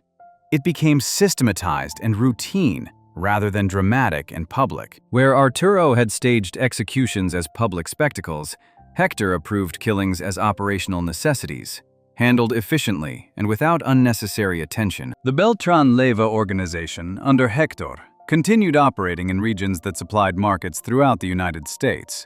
DEA reports show illegal substances moved efficiently through their routes. Production facilities operated smoothly in territories the organization controlled. Distribution networks in American cities continued receiving steady supplies. The trafficking operations functioned with business-like efficiency, even as leadership transitioned. Assassinations continued under Hector, but they served specific operational purposes rather than sending public messages. Intelligence assessments reveal rivals who threatened routes were quietly eliminated, often in ways that drew minimal attention. Government officials who interfered with operations were targeted strategically, with killings timed and executed to minimize law enforcement response. The violence was calculated based on operational need, treated as one business expense among many. Bodies were still found, but police reports confirm the theatrical displays that had characterized Arturo's leadership became notably less common. Under Hector, violence became more discreet. Victims disappeared or were found in remote locations rather than displayed on busy streets. The organization still used violence to maintain control, but it did so in ways that generated less media attention and public outcry. Law enforcement analysts emphasize Hector Beltran Leyva treated eliminations as administrative solutions to operational problems. This approach made the organization more stable in several important ways. Security experts note the dramatic escalations that had marked Arturo's conflicts with Sinaloa significantly lessened. The organization stopped seeking confrontations simply to make points or establish dominance. Instead, it focused on profitability and sustainability. The Beltran Leyva organization, under Hector, concentrated more on maintaining steady trafficking operations and less on territorial expansion through violence. The shift reflected Hector's different priorities and management style. Where Arturo had seen the organization as an army fighting for dominance, Hector viewed it as a business competing for market share. Violence was sometimes necessary in this business, just as it might be in any competitive industry. But it should be deployed efficiently and only when cost-effective. However, the business approach to violence created its own disturbing reality that concerned authorities. Prosecutors state assassinations became routine business decisions, where death was ordered through the same processes used to coordinate shipments or manage finances. Killing was normalized as a standard operational tool, no more morally significant than any other business decision. This cold calculation was in some ways more disturbing than Arturo's dramatic violence, because it completely divorced killing from any emotional or moral weight. Hector managed this administrative approach to violence through a hierarchical structure that separated decision-making from execution. He didn't personally kill anyone or even order specific murders directly. Instead, he established policies and procedures. When situations arose that required violence, subordinates handled it according to established guidelines. This created layers of separation between Hector and actual killings, making it difficult for authorities to prove his direct involvement. The organization's financial operations under Hector became increasingly sophisticated. According to court documents, he established shell companies and legitimate-seeming businesses that could launder drug proceeds. Money flowed through car dealerships, construction companies, and other enterprises that had plausible explanations for large cash flows. Financial experts working for the organization moved money through multiple accounts and jurisdictions, making it difficult for authorities to trace. U.S. authorities built comprehensive cases on Hector's operations because the organization continued reliably supplying American markets. FBI reports indicate intelligence efforts focused on systematically mapping the trafficking networks and identifying key personnel. The challenge was that Hector's administrative approach created redundancies and compartmentalization. Arresting one lieutenant didn't cripple operations because others could step into the role using established procedures. The DEA and FBI built detailed cases documenting the organization's structure and operations. They traced drug shipments, identified distribution networks, and documented financial flows. However, building a case directly against Hector proved difficult because he operated through intermediaries and maintained separation from direct criminal acts. What concerned American investigators was the organization's remarkable strength and resilience. Intelligence assessments show that despite Arturo's death and the subsequent leadership changes, the Beltran Leyva organization continued functioning effectively. The business approach Hector employed created organizational stability that allowed trafficking operations to proceed smoothly even as enforcement pressure steadily increased. Mexican authorities made Hector's capture a priority, but locating him proved extraordinarily difficult. Investigators note that unlike his brother, who had maintained a somewhat visible presence and operated from fortified compounds, Hector operated exclusively through go-betweens. He avoided any direct involvement in enforcement operations. His communications were carefully controlled and protected, using encrypted devices and trusted couriers rather than methods that could be intercepted. Hector moved frequently between safe houses, never staying in one location long enough for authorities to establish surveillance. He used loyal family members and longtime associates as intermediaries, trusting only a small inner circle with knowledge of his whereabouts. This operational security made him one of the most difficult cartel leaders to track. The investigation required extensive intelligence work over many months. Official reports confirm Mexican authorities worked closely with American agencies to track financial flows and communications networks. The strategy focused on identifying patterns that would reveal either Hector's location or his key associates. Financial investigations traced money laundering operations. Communications intercepts captured conversations between organizational members. Informants provided information about organizational structure and procedures. The breakthrough came in October 2014, when federal police, state Mexican authorities, received actionable intelligence about Hector's location in San Miguel de Allende, Guanajuato. This colonial city, popular with tourists and expatriates, seemed an unlikely location for a major cartel leader. However, intelligence suggested Hector had chosen it precisely because authorities wouldn't expect him there. The city's affluent areas provided cover, allowing him to blend in rather than hiding in remote rural locations. Federal forces conducted a carefully planned operation to arrest him. Unlike the violent confrontation that had ended Arturo's life, official statements confirm Hector's arrest occurred without significant resistance. He was taken into custody at a restaurant, surrounded by federal agents before he could reach for weapons or alert security. The nonviolent arrest suggested Hector, unlike his brother, chose pragmatism over dramatic resistance when faced with overwhelming force.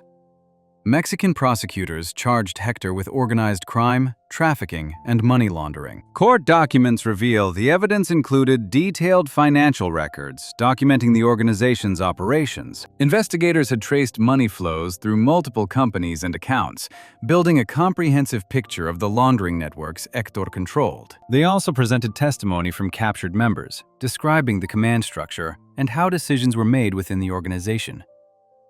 The financial evidence was particularly compelling. Prosecutors showed how seemingly legitimate businesses actually served to launder drug proceeds. They documented transactions that moved money through multiple jurisdictions, demonstrated Hector's ownership of various companies through shell corporations, and traced the ultimate destination of funds in real estate purchases and other investments.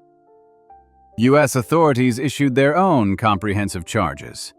The Justice Department notes federal prosecutors charged Hector with conspiracy to distribute illegal substances into the United States. The charges reflected years of meticulous investigation into the organization's trafficking networks and operations. American prosecutors sought Hector's extradition to face trial in U.S. federal court, where sentences would likely be significantly longer than in Mexico. Law enforcement officials emphasized how effectively Hector had maintained the organization through systematic business management, rather than dramatic violence. However, Hector would never face trial in the United States. In October 2018, he died in custody at a Mexican hospital. Authorities stated he died from a heart attack, though his death sparked speculation given the high-profile nature of his case. Autopsy reports confirmed cardiac arrest, but questions remained about whether the conditions of his detention contributed to his health problems. Hector's imprisonment and subsequent death created another significant leadership vacuum within the Beltran-Leyva organization. Intelligence reports show the group had already broken into smaller operations after Arturo's death. Hector's arrest accelerated the splintering process as former members established their own trafficking networks or joined competing cartels. Without the administrative infrastructure Hector had maintained, coordination between different cells became difficult. Several splinter groups emerged from the organization's collapse. Some maintained the Beltran-Leyva name, calling themselves Beltran-Leyva Cartel or variants.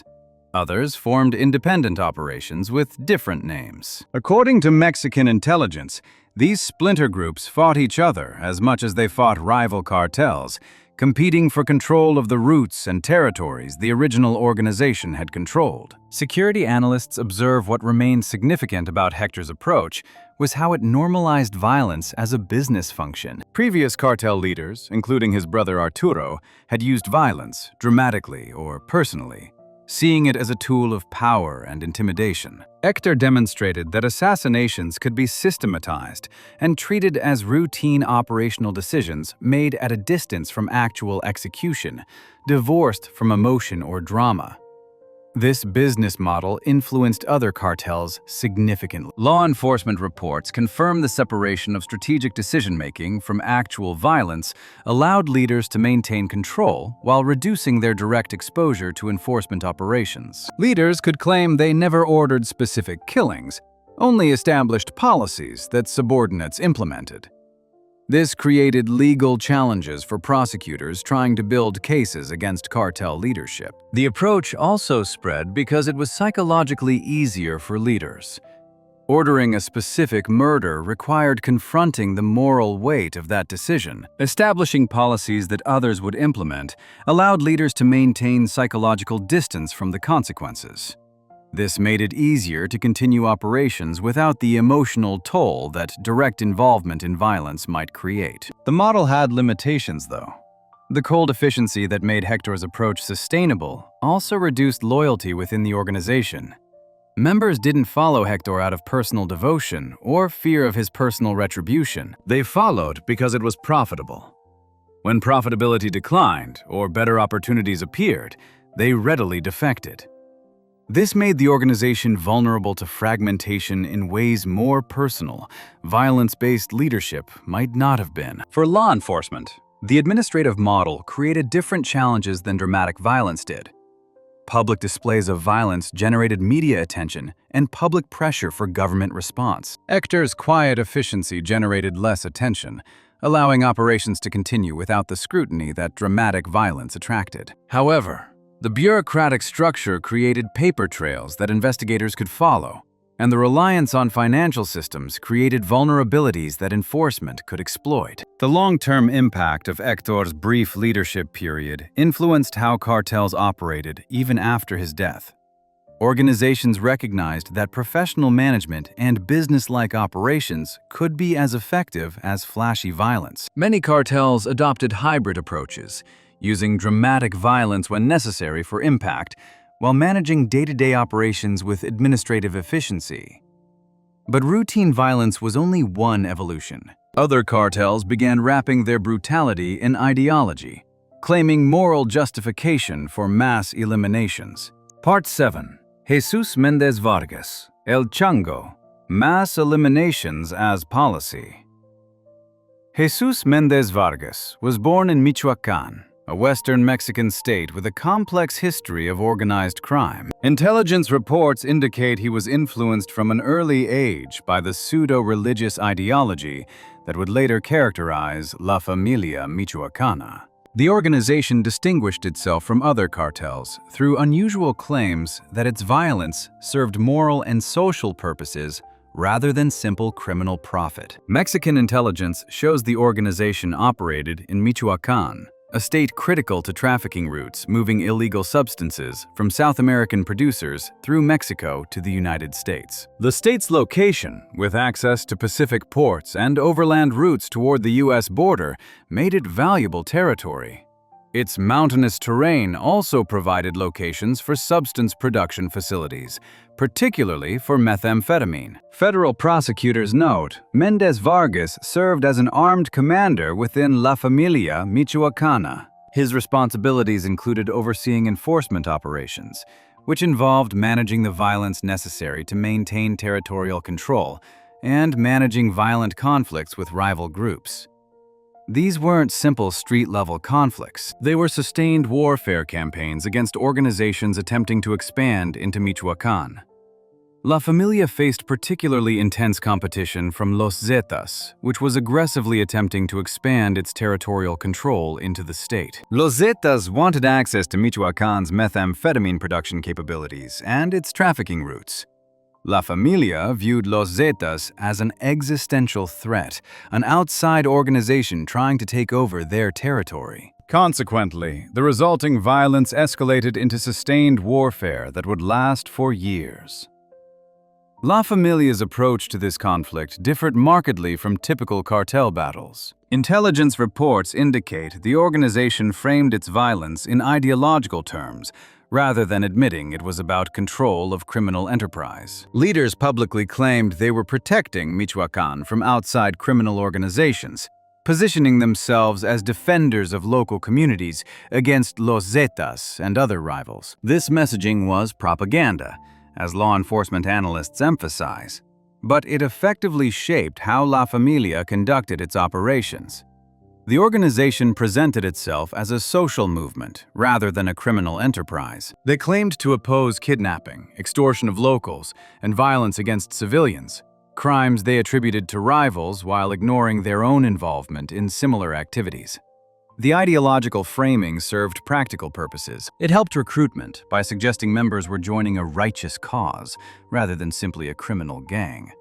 It complicated law enforcement responses by creating sympathy among some local populations. It provided justification for violence that might otherwise alienate community support. The strategy was cynical, but effective. Mendez Vargas commanded units that carried out large-scale attacks on rival organizations throughout Michoacán. Witness testimony reveals the operations systematically targeted Los Zetas members and their associates. The violence was highly organized, not random or spontaneous. La Familia identified where rival presence existed in specific areas, then conducted coordinated operations designed to eliminate them completely. Prosecutors state the eliminations were presented as moral cleansing rather than simple criminal competition. The ideological framing made La Familia's violence particularly disturbing to observers. Law enforcement experts note traditional cartel conflicts were straightforward competition over territory and trafficking routes. Both sides acknowledged they were criminal enterprises fighting for control of illegal markets. La Familia claimed its actions served a higher purpose, protecting communities and maintaining social order. This created a layer of justification that made the violence even more dangerous. The organization produced videos and statements explaining its philosophy. These weren't crude propaganda, but relatively sophisticated media presentations. They featured masked spokesmen discussing La Familia's mission, explaining why violence against Los Zetas was necessary, and claiming support from local communities. Some included religious imagery and language, suggesting divine approval for the organization's actions.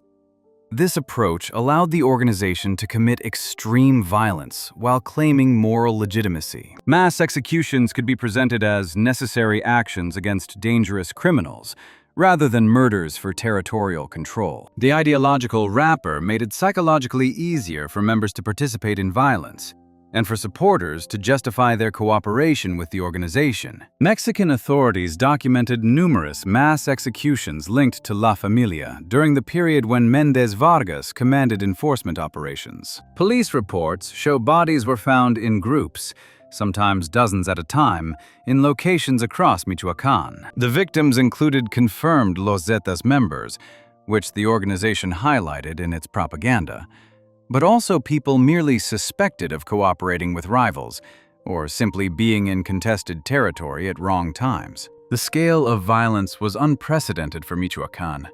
Previously a relatively peaceful state by Mexican standards, it became one of the country's most violent regions.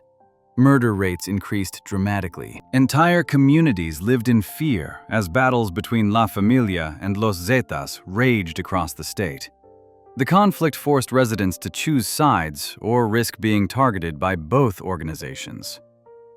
U.S. authorities monitored the situation because La Familia controlled routes that fed American markets with illegal substances.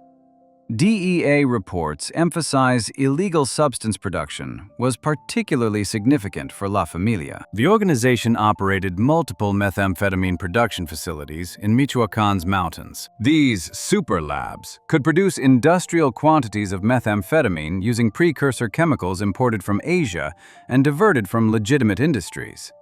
The meth was then trafficked north through La Familia's routes, crossing the U.S. border in Texas and California. From there, it was distributed to cities across the United States. DEA intelligence indicates La Familia became one of the primary suppliers of methamphetamine to American markets during this period. The violence in Mexico was therefore tied directly to substances flowing into the United States and the addiction crisis devastating American communities.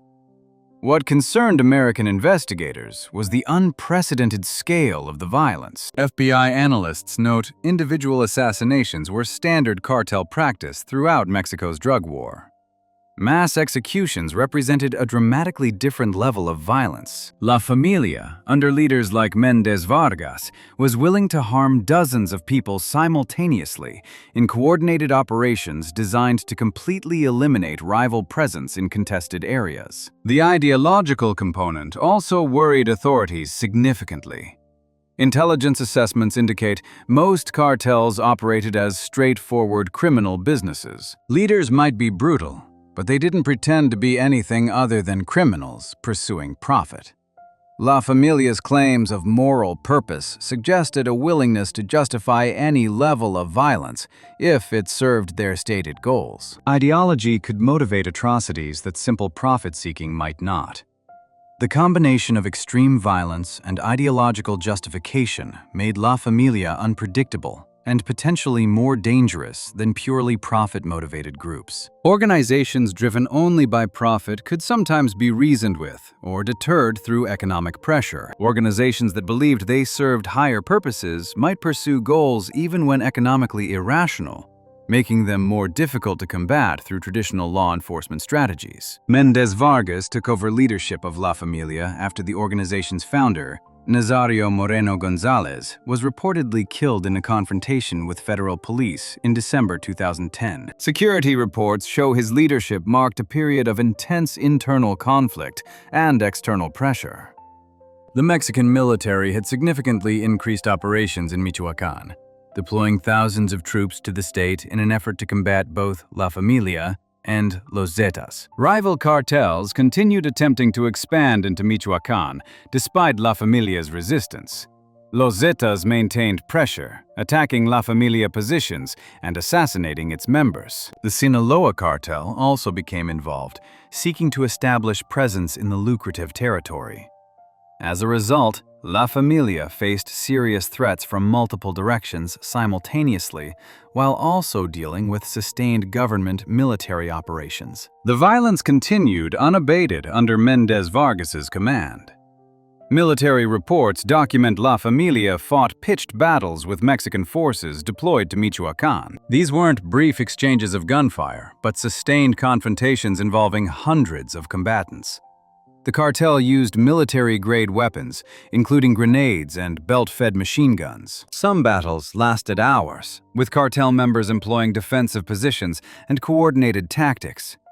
La Familia also conducted operations against rival cartels, despite pressure from government forces. They maintained their war against Los Zetas, continuing to target the organization's members and associates. The multi-front conflict required significant resources and coordination, but demonstrated La Familia's continued capability despite losses. Throughout this period, the organization maintained its ideological messaging even as the actual violence became indistinguishable from traditional cartel warfare.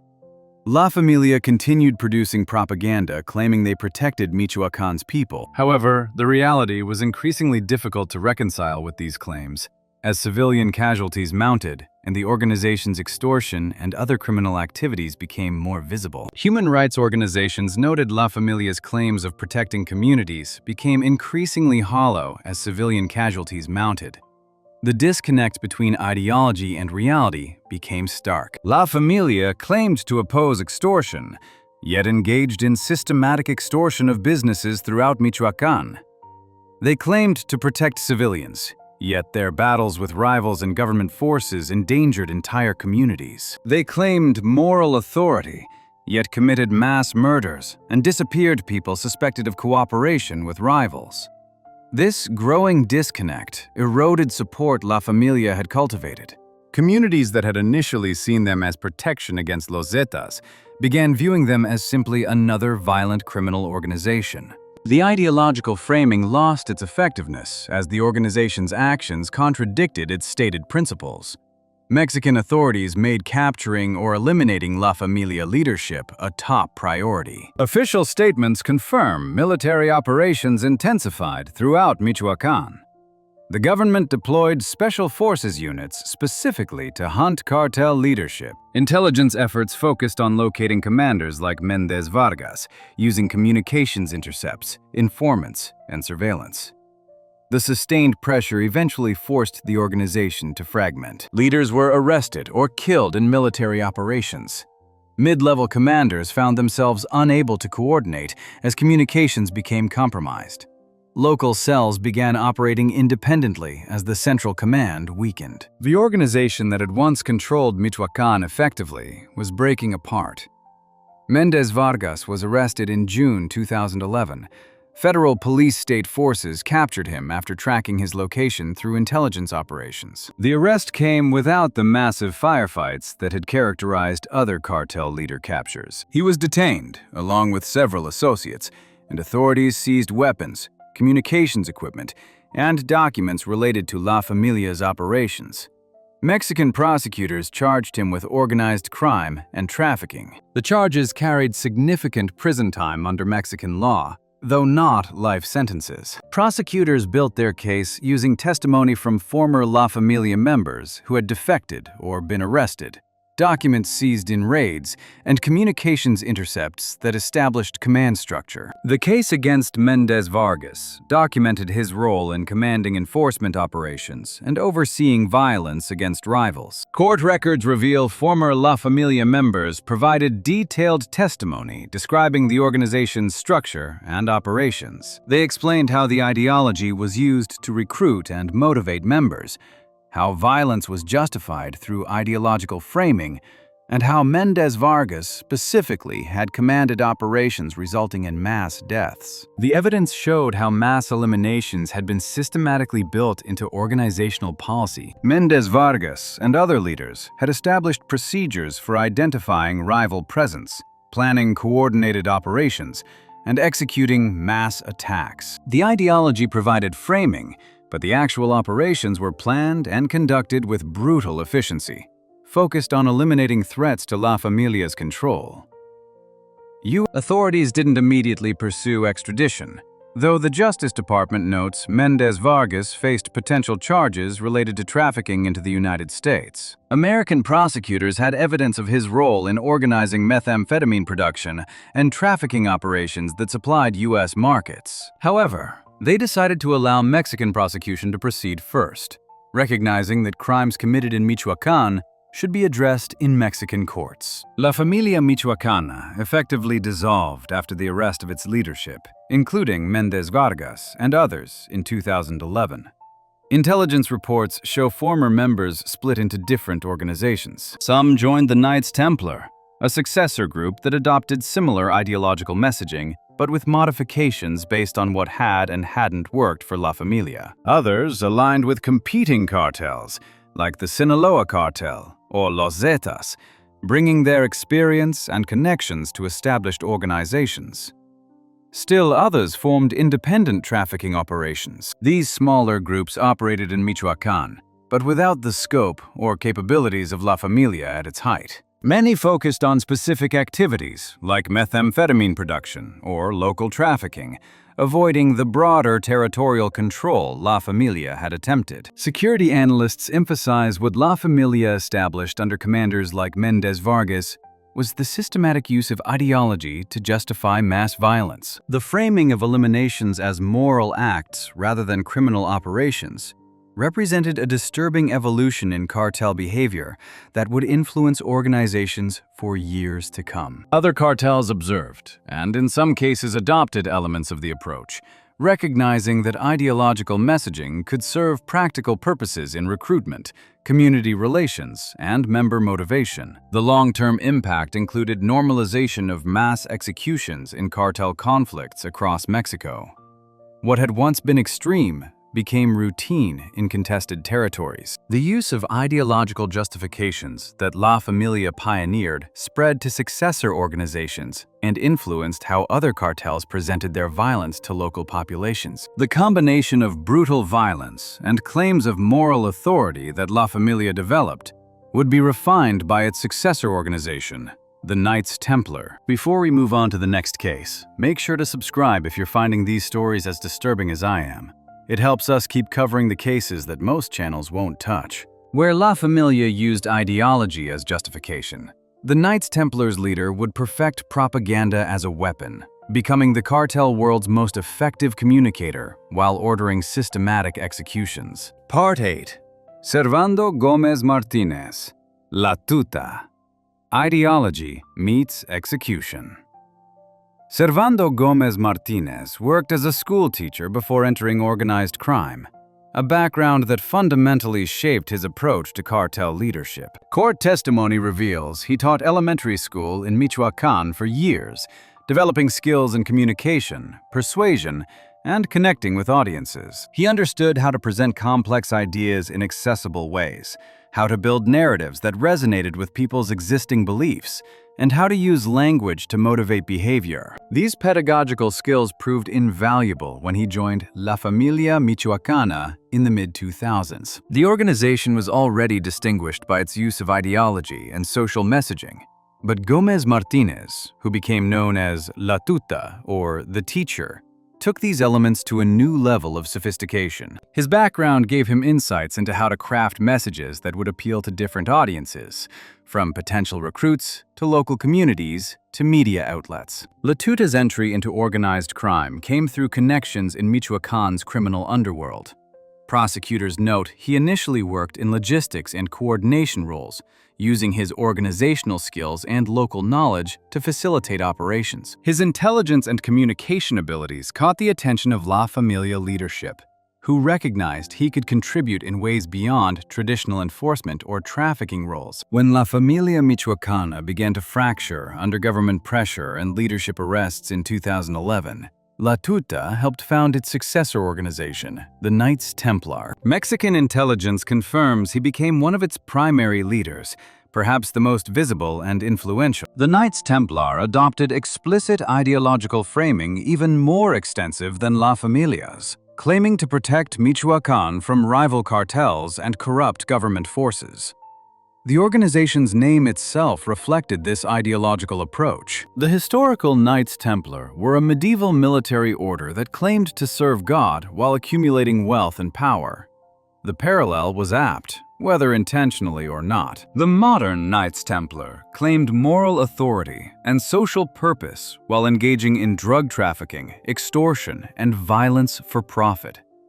La Tuta took this messaging significantly further than La Familia had ever attempted. Prosecutors note he produced polished videos explaining the Knights Templar's philosophy and mission.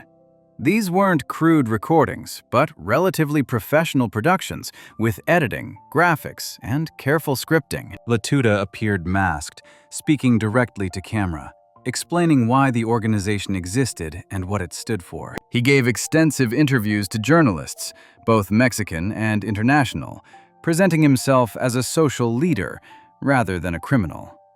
In these interviews, La Tuta spoke articulately about Michoacan's problems, the failures of government, and the necessity of the Knights Templar's existence. He claimed the organization served the people of Michoacan by providing security that government couldn't or wouldn't provide, and by opposing corruption at all levels of Mexican society. The propaganda was sophisticated in ways that went beyond previous cartel communications. La Tuta understood his audiences. For local communities, he emphasized protection and social justice. For national media, he positioned the Knights Templar as a symptom of government failure rather than simple criminals. For international audiences, he framed the conflict in Michoacan as complex, with the organization playing a necessary, if unfortunate, role. This elaborate propaganda existed alongside highly organized violence. Witness testimony shows the Knights Templar controlled territory through force, demanded payments from businesses, and eliminated rivals systematically. In addition, they harmed anyone who threatened their operations or challenged their authority, and La Tuta authorized these actions while simultaneously presenting himself as a defender of common people. Law enforcement analysts state the contradiction between ideological claims and actual violence was deliberate and strategic.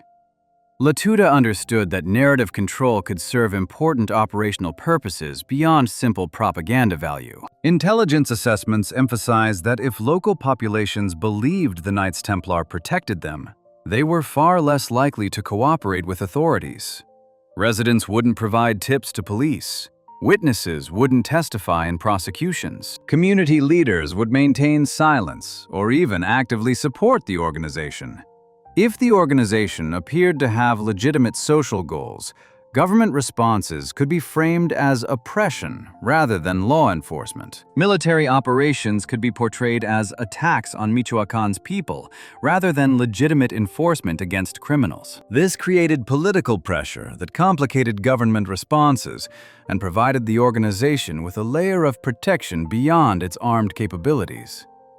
The strategy also facilitated recruitment. Young men in Michoacan faced limited economic opportunities and saw government as corrupt and ineffective. The Knights Templar offered not just money, but a sense of purpose and belonging. La Tuta's messaging suggested members were joining a movement to protect their communities rather than simply a criminal gang. This psychological element made recruitment easier and potentially increased member loyalty. The violence under La Tuta's authority was highly organized and systematic, despite the ideological framing. Federal prosecutors document the Knights Templar identified threats, including rival traffickers, uncooperative local leaders, and government officials, then eliminated them methodically. Assassinations served the same purposes they did in other cartels: maintaining control, ending competition, and frightening populations into compliance. However, the difference was the sophisticated ideological framework La Tuta built around these actions. Each act of violence could be explained and justified through the organization's stated mission. Killing a rival trafficker was protecting Michoacan from outside criminals. Executing an uncooperative mayor was removing corrupt officials. Even extorting businesses could be framed as collecting taxes to fund security operations. This framing wasn't just external propaganda. It influenced how members understood their own actions. Testimony from former Knights Templar members shows the organization taught recruits its ideology during training. New members learned the Knights Templars' supposed code of conduct, its mission, and its role in Michoacan. This indoctrination created psychological buy-in that went beyond fear or financial incentive. Members genuinely believed, or convinced themselves they believed, that they served a higher purpose. This made them more effective and more committed. A member fighting for money might flee when faced with military assault. A member fighting for what they believed was their community's protection might stand and fight. The ideology provided motivation that simple criminal enterprise couldn't generate. Mexican authorities documented numerous cases linked to the Knights Templar during Latuta's leadership. Police reports confirmed the victims included members of rival cartels, police officers, and civilians who resisted the organization's demands. The executions were carried out by enforcement units that Latuta commanded through the organization's hierarchical structure. The Knights Templar maintained control over significant portions of Michoacán through a combination of violence, corruption, and the community relationships Latuta's messaging helped create. They operated mines extracting iron ore, which they exported through Pacific ports. They controlled lime production, an agricultural product important to Michoacán's economy. They extorted businesses ranging from small shops to large agricultural operations.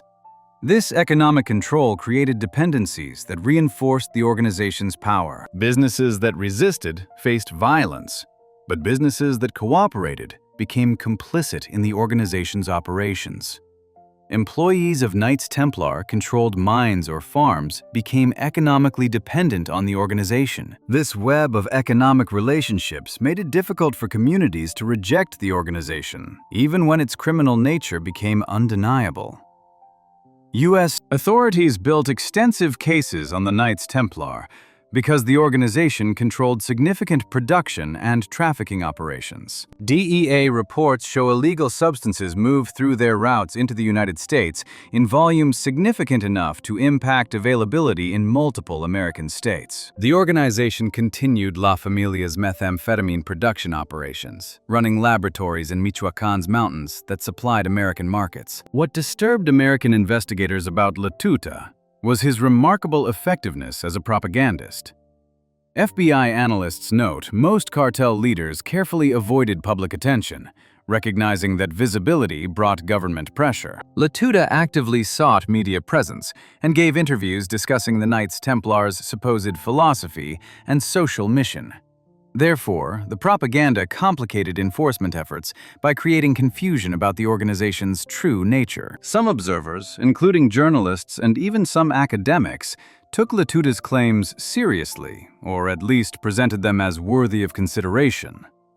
This gave the organization a veneer of legitimacy that purely criminal cartels lacked. It made government responses more politically complicated because officials had to counter not just armed criminals, but a narrative that portrayed those criminals as social defenders. The ideological framing also influenced how the Knights Templar recruited and maintained loyalty within its ranks.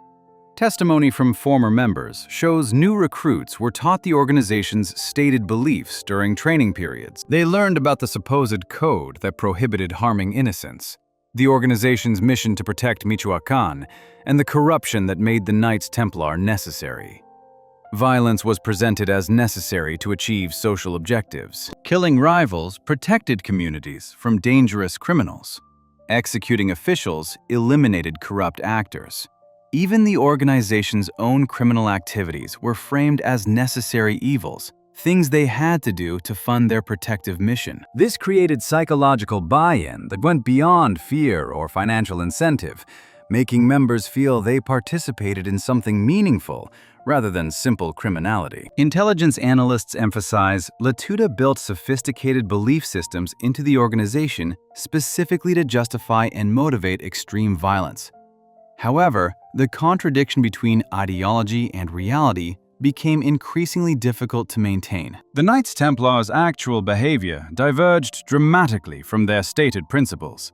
They claimed to protect civilians, but extorted businesses and families throughout their territories. They claimed to oppose corruption, but systematically corrupted officials at every level of government.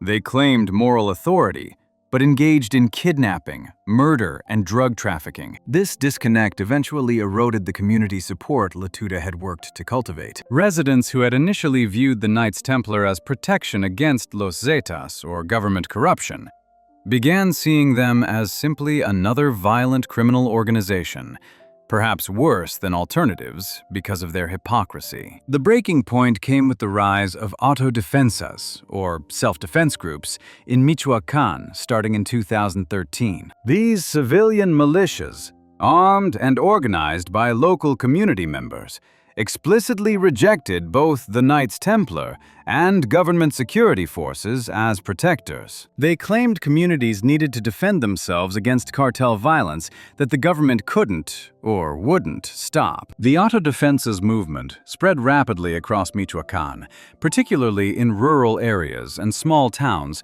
where Knights Templar extortion was heaviest.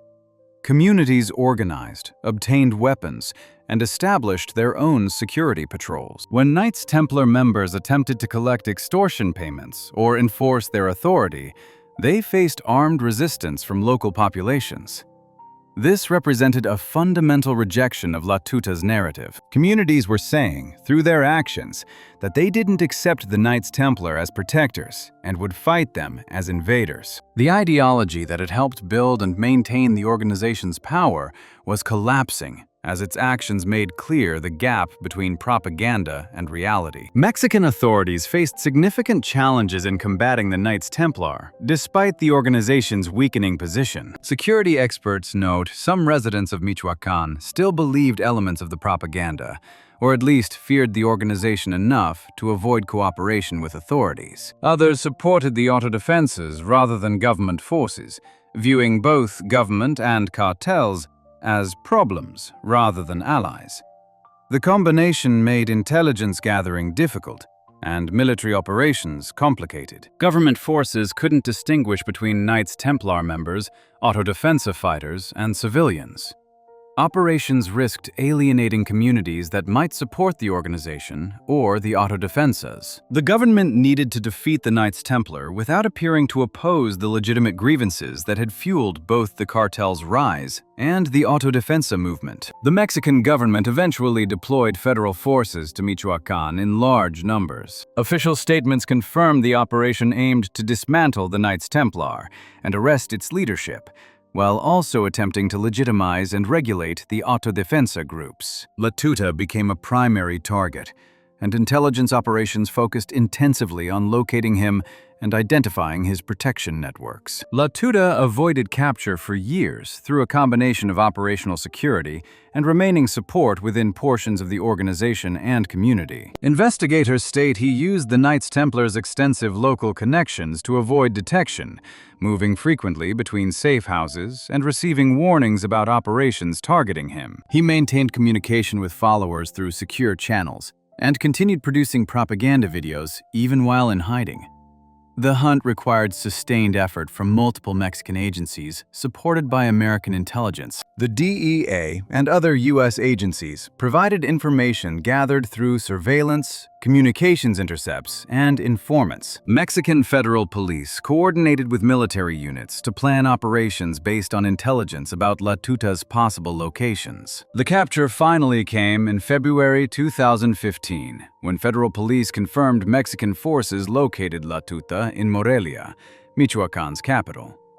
He was arrested without significant resistance during an early morning operation. The arrest team surrounded his location and took him into custody before he could escape or organize defense.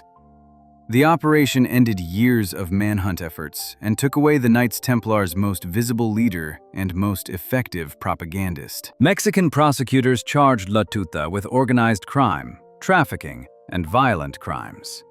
Court documents show the case documented his role in directing the organization's violence while producing propaganda claiming moral legitimacy. Prosecutors presented evidence including videos La Tuta had produced, which ironically served as proof of his leadership role and his understanding of the organization's criminal activities. Testimony from former Knights Templar members provided details about how the organization functioned under La Tuta's leadership.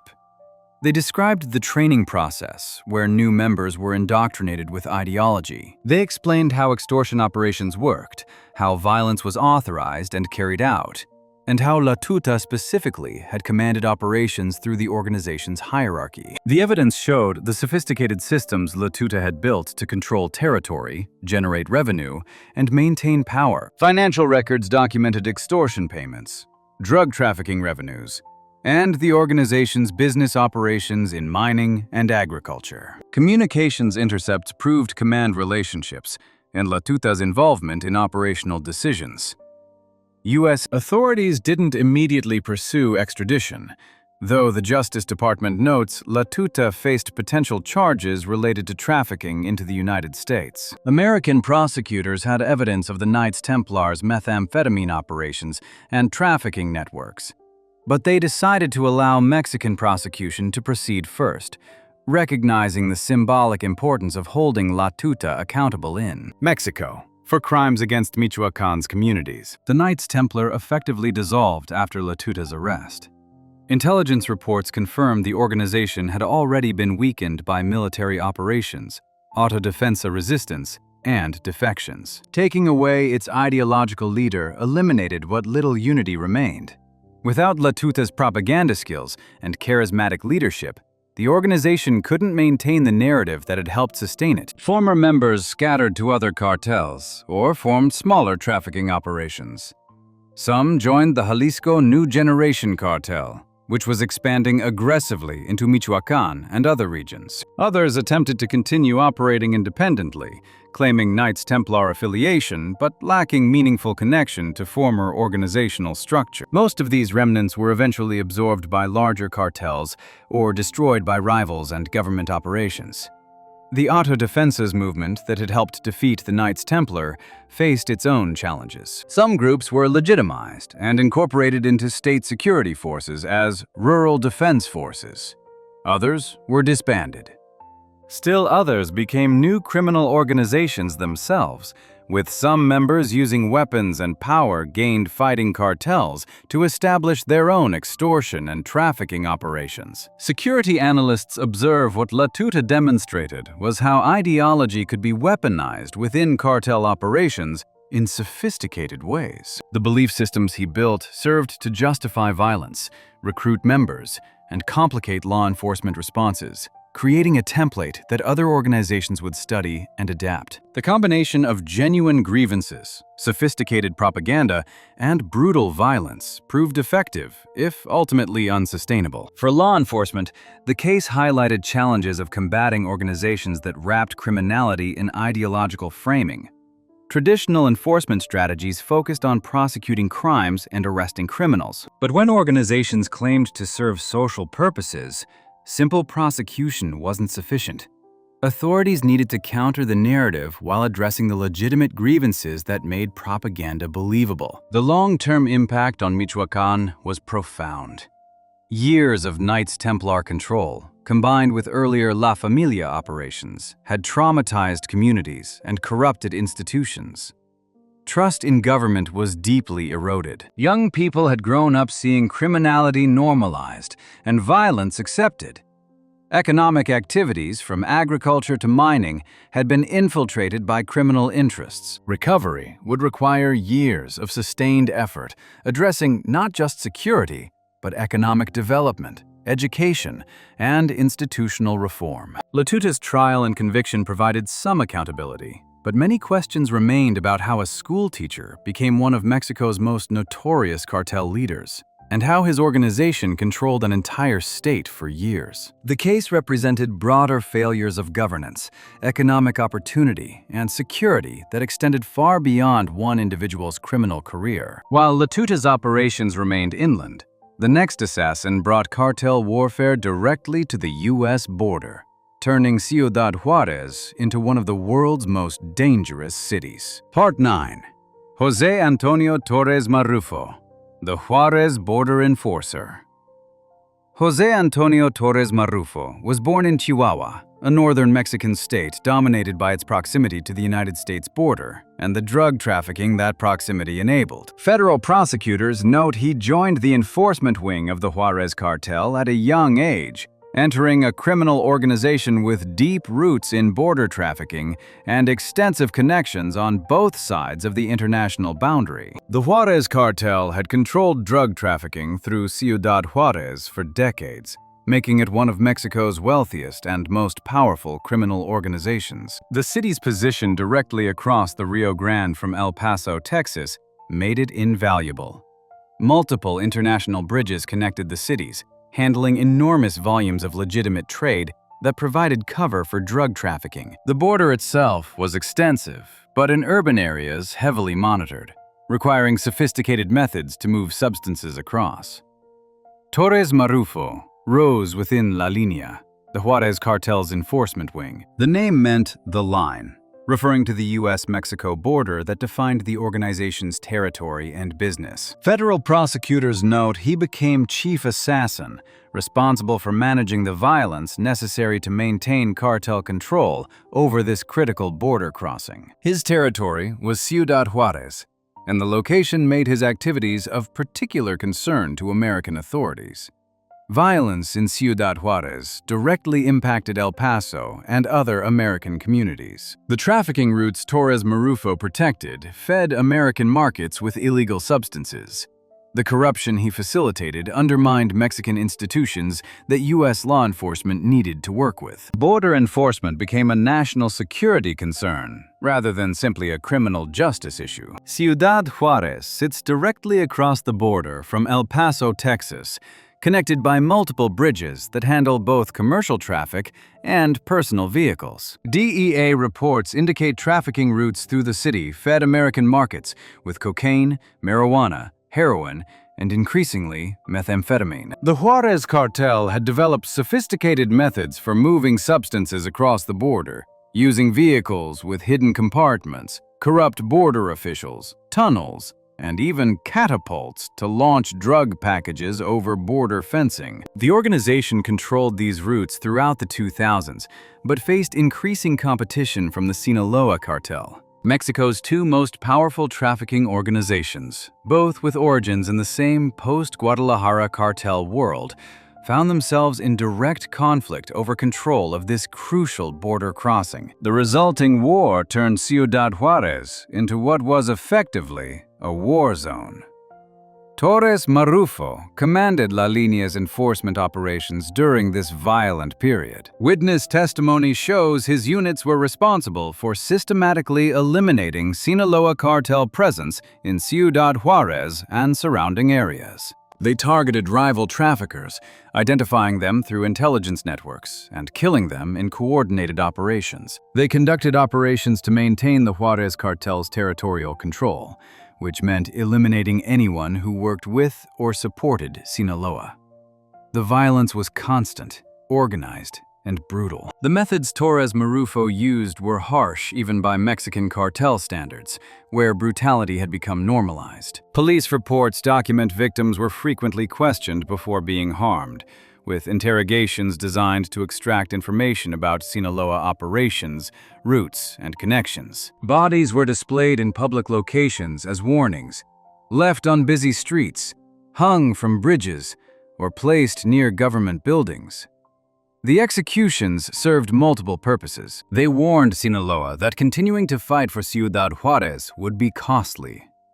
They demonstrated La Línea's power to local populations and government officials. They reminded the Juárez cartel's own members what happened to those who failed or betrayed the organization. The intent was to make Ciudad Juárez so dangerous for Sinaloa competitors that they would abandon attempts to operate there. Torres Marufo wanted the violence itself to become a barrier to entry, making the cost of challenging the Juárez cartel higher than any potential profit from controlling the territory. Security experts state, border cities under Torres Marufo's operations became combat zones where civilian casualties were routine. The violence affected everyone in Ciudad Juárez in devastating and pervasive ways. News reports confirm residents lived with daily threats of getting caught in crossfire, encountering crime scenes, or becoming victims themselves. The uncertainty was psychologically traumatic. People didn't know when or where violence would erupt. A routine drive to work might bring them past bodies displayed on streets. A visit to a shopping area might coincide with a cartel execution. Businesses faced constant demands for extortion payments from cartels. Bars, restaurants, shops, and factories all received visits from cartel representatives demanding regular payments. Those who paid faced economic hardship. Those who refused faced violence that could include destruction of their business harm to themselves or family members, or death. Many businesses closed, unable to operate profitably while paying extortion or unwilling to risk refusing. Police forces in Ciudad Juarez were either corrupted or harmed, creating a complete breakdown of law enforcement. Officers who accepted cartel bribes turned a blind eye to trafficking and violence, or actively assisted criminal operations by providing intelligence and protection.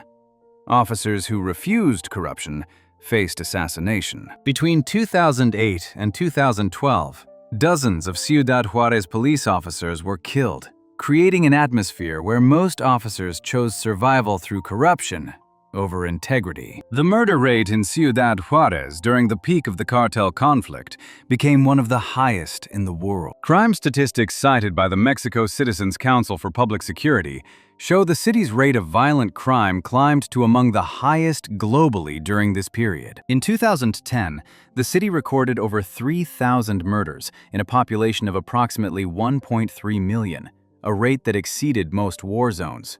Much of this violence stemmed from enforcement operations Torres Marufo directed. His units were responsible for hundreds of killings as they fought to maintain Juarez cartel control. The executions were systematic and organized, not random violence, but coordinated operations targeting specific individuals and groups that threatened cartel interests. U.S. authorities monitored the situation with intense concern, specifically because of the proximity to American territory. Border security reports indicate Ciudad Juarez violence occasionally crossed the border into El Paso. Stray bullets from firefights struck buildings on the American side. Bodies were dumped near or even on U.S. territory. American citizens living in El Paso could hear gunfire from across the river. Some Americans living in Ciudad Juarez, or with business interests there, became victims of violence. The trafficking routes Torres Marufo protected fed markets throughout Texas and beyond. Substances crossing through Ciudad Juarez were distributed to Dallas, Houston, San Antonio, and other major Texas cities, then further distributed throughout the United States. The violence in Mexico was therefore directly connected to drug availability and addiction problems in American communities. American law enforcement agencies worked intensively with Mexican authorities to address the threat. The FBI and DEA provided intelligence support, helping identify cartel members and track their activities. U.S. attorneys built cases that could be used for prosecutions if cartel members were captured. Border security was enhanced with additional agents and improved technology to interdict trafficking. What concerned U.S. agencies was the scale and persistence of the violence over multiple years. FBI analysts note individual assassinations occurred in all cartel territories, but the organized warfare Torres Marufo conducted represented a dramatically different threat level. It destabilized an entire major city, affecting over 1 million residents. It created security concerns that extended directly into the United States, threatening American citizens and interests. The FBI and DEA worked closely with Mexican federal police to build comprehensive cases against La Línea leadership. Intelligence reports show efforts focused on systematically documenting the organization's structure, identifying key figures like Torres Marufo, and gathering evidence that could support prosecutions. The goal was to support Mexican prosecutions while preparing for potential extradition cases that would bring cartel leaders to face justice in U.S. courts. Torres Marufo's operations adapted as Mexican military forces deployed to Ciudad Juarez in large numbers. In 2008, the Mexican federal government recognized that local police were too corrupt and outgunned to maintain order. Military reports confirmed the army presence was meant to restore order and combat cartel violence, with thousands of troops deployed to the city.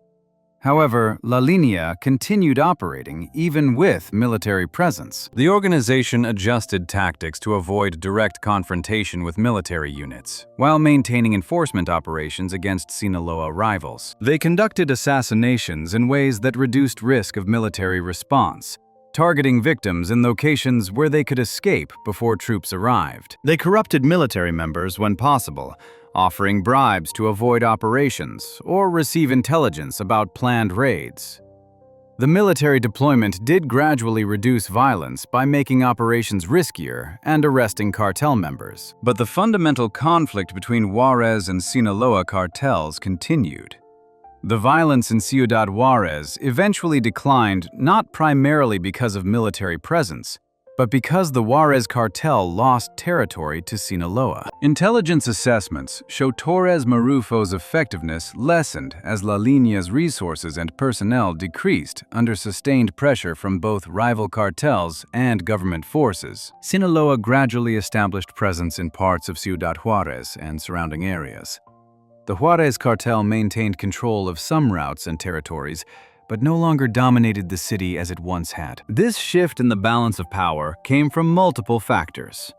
Leadership of the Juarez cartel was disrupted by arrests, with key figures captured or killed. Sinaloa proved more resilient organizationally, maintaining operations despite government pressure. The Mexican government's focus on the conflict brought resources that made operating in Ciudad Juarez more difficult and expensive for all cartels. Mexican authorities arrested Torres Marufo in May 2012. Official police reports state federal forces captured him in Ciudad Juarez after tracking his location through intelligence operations. The arrest took away one of La Lina's most effective enforcement commanders and someone directly responsible for hundreds of deaths during the cartel war. Law enforcement officials emphasized the capture showed how border enforcement violence could be systematically directed by individual cartel assassins. The arrest came after sustained intelligence work involving multiple agencies. Mexican federal police had been monitoring La Lina communications and activities, building understanding of the organization's structure and command relationships. Informants provided information about Torres Marufo's location and movement. Surveillance teams tracked him to a specific location, and arrest teams moved in to capture him. Torres Marufo was taken into custody without the massive firefight that had characterized some other high-profile arrests. This suggested either he was caught by surprise, or he calculated that resistance would be futile. He was charged with organized crime and multiple violent crimes under Mexican law. Mexican prosecutors built cases documenting his role in directing La Lina's enforcement operations and the violence those operations had created in Ciudad Juarez. Court documents reveal the case included testimony from witnesses who had information about specific killings Torres Marufo had ordered or participated in. Evidence included documentation of specific cases, forensic analysis linking La Lina to crime scenes, and communications intercepts showing command and control. The testimony was particularly important because many Ciudad Juarez residents had been too frightened to cooperate with authorities, while Torres Marufo and La Lina were actively operating. His arrest created an opportunity for witnesses to come forward with information they had been too afraid to provide earlier. Some had witnessed killings. Others had information about cartel operations in their neighborhoods. The accumulated testimony painted a picture of systematic violence directed by Torres Marufo over multiple years. U.S. authorities worked with the Mexican prosecution but didn't immediately pursue extradition. Justice Department statements confirm the focus remained on ensuring Torres Marufo faced consequences in Mexico for crimes committed in Ciudad Juarez. American prosecutors had evidence that could support trafficking and conspiracy charges in U.S. courts, but they recognized the symbolic and practical importance of Mexican justice being served for crimes against Mexican citizens. The decision also reflected improved cooperation between U.S. and Mexican law enforcement. Unlike earlier periods, when American authorities had little confidence in Mexican justice system, by 2012, there was greater trust that significant cartel figures would face real accountability in Mexican courts. This trust came from reforms in Mexican federal prosecution and from successful prosecutions of other cartel leaders. The violence in Ciudad Juarez decreased significantly after Torres Marufo's arrest and the broader decline of the Juarez cartel's power. Murder rates fell from their peak of over 3,000 annually to under 500 within a few years. Intelligence reports show La Lina continued operating under different leadership, and the Juarez cartel maintained some presence in the region. However, the organization's weakened state meant it could no longer enforce the level of control that had characterized its peak years. Sinaloa gained increasing control over trafficking routes through Ciudad Juarez and surrounding areas. This shift paradoxically contributed to reduced violence because one dominant organization meant less conflict than the two-cartel war that had devastated the city. When one cartel controls territory relatively unopposed, violence levels decrease because there are fewer conflicts to fight. Border security analysts note what Torres Marufo's case demonstrated was how border violence directly affected American security interests. His operations in Ciudad Juarez had serious and direct implications for El Paso and surrounding Texas communities. The enforcement actions he directed influenced illegal substance flow into the United States, contributing to addiction problems affecting American families.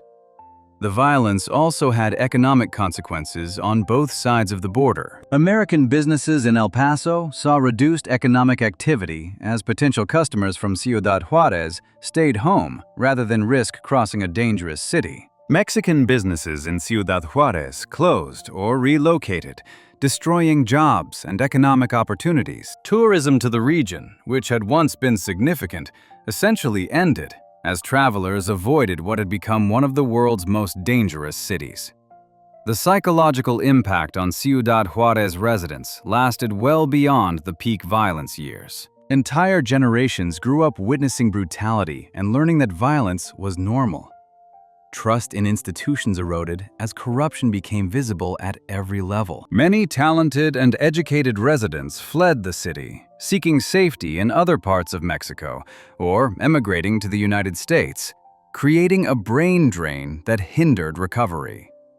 The case highlighted how cartels weaponized border geography. Torres Marufo and La Línea understood that controlling border crossings meant controlling access to the most lucrative drug market in the world. They calculated that extreme violence to maintain that control was economically rational, despite the attention it attracted and the government response it provoked. As long as the profits from border trafficking exceeded the costs of fighting for control, violence would continue. For American policymakers, the Ciudad Juarez crisis demonstrated that drug policy had security implications beyond simple law enforcement. The violence wasn't contained in Mexico, but affected American cities. American demand for illegal substances funded the violence. The crisis required coordinated responses addressing both supply through enforcement and demand through prevention and treatment. If you're still watching at this point, make sure to subscribe. We cover cases like this every week, and your support helps us keep going. Every assassin we've covered contributed something to cartel evolution. But the final case combines all these elements into what U.S. authorities now consider the single most dangerous cartel threat. Part 10. Nemesio Oseguera Cervantes, El Mencho, the assassin who built an army. Nemesio Oseguera Cervantes was born in Michoacán in the 1960s, in a region and era that would shape his eventual path into organized crime. Court documents reveal his early life was marked by poverty and limited opportunities, circumstances common in rural Mexico, where economic development lagged far behind urban areas. Unlike cartel leaders born into trafficking families, Oseguera's entry into crime came through different paths. Intelligence reports indicate Oseguera had early ties to the Milenio cartel, one of several trafficking organizations operating in Jalisco and Michoacán during the 1990s and early 2000s. This organization was less prominent than the major cartels like Sinaloa or Gulf, but controlled significant regional operations. Oseguera worked as an enforcer, carrying out assassinations and enforcement operations that established his reputation as someone willing and capable of extreme violence. However, Oseguera's background also included a period living illegally in the United States. According to federal records, he resided in California during the 1990s, working in the agricultural and service sectors like many undocumented immigrants. This period gave him familiarity with American geography, culture, and operations that would later prove valuable in trafficking operations. He was arrested on federal charges related to drug conspiracy and served time in a U.S. prison before being deported to Mexico. This deportation, rather than ending his criminal career, appears to have accelerated it. Oseguera returned to Mexico with criminal connections, understanding of American markets, and English language skills. He joined the Milenio Cartel with enhanced credibility from his American prison time, which gave him status in Mexican criminal circles where U.S. experience was valued. The Milenio Cartel eventually fragmented under pressure from law enforcement and rival organizations. When the organization broke apart around 2010, Oseguera saw an opportunity to build something new. He helped found Jalisco New Generation Cartel, known by its Spanish acronym CJNG. DEA intelligence shows the organization started as a relatively small trafficking group operating in Jalisco state, Mexico's second most populous state, and home to Guadalajara, the country's second largest city. Under Oseguera's leadership, known by the nickname El Mencho, CJNG rapidly expanded from regional player to one of Mexico's most powerful cartels.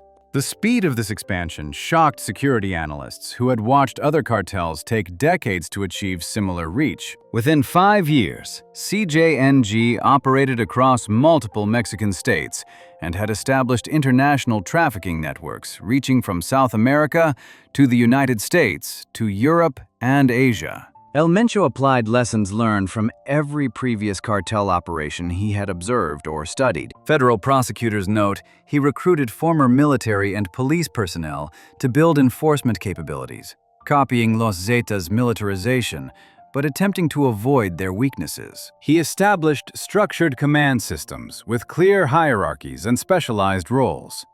He invested heavily in weapons, purchasing military-grade equipment including armored vehicles, grenades, and anti-aircraft weapons. As a result, the outcome was an organization that combined military-style tactics with traditional cartel operations in unprecedented ways.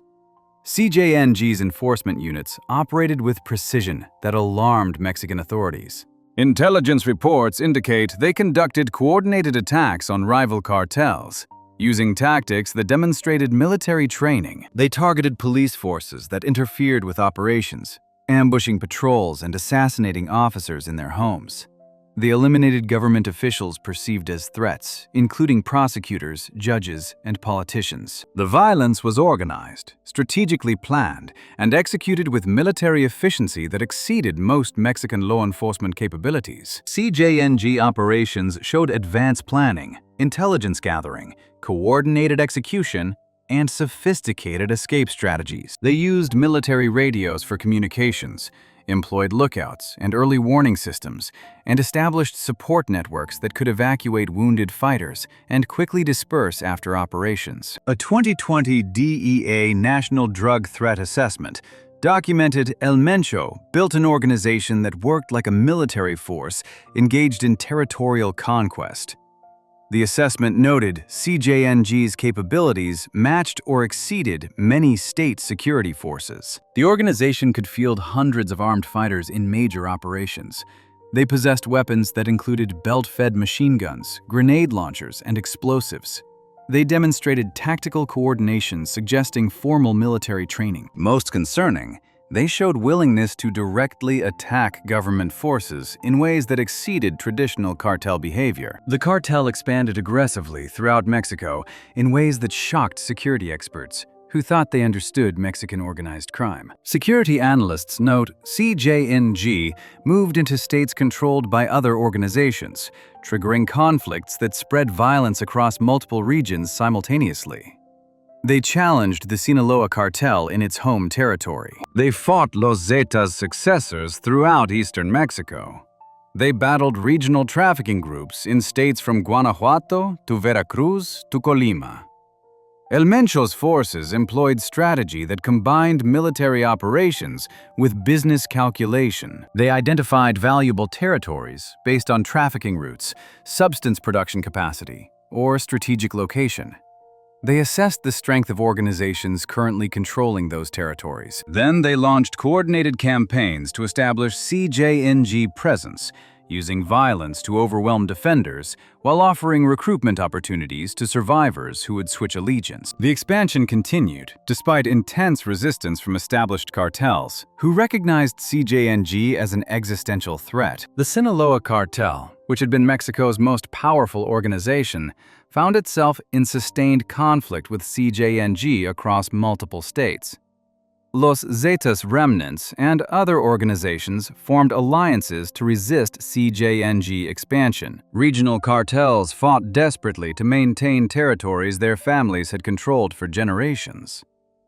What set CJNG apart under El Mencho was the unprecedented scale and coordination of its violence, combined with its rapid expansion. Mexican military reports state the organization conducted attacks that looked like military operations rather than criminal violence. Operations involved hundreds of participants, multiple vehicles, including some armored against gunfire, and tactical coordination that required extensive planning and training. The 2015 helicopter incident exemplified CJNG's capabilities and willingness to escalate violence. In May of that year, official reports confirmed that CJNG forces in Jalisco shot down a Mexican military helicopter, using what authorities believe was a rocket-propelled grenade or similar weapon. The attack occurred during a military operation targeting cartel leadership in the region.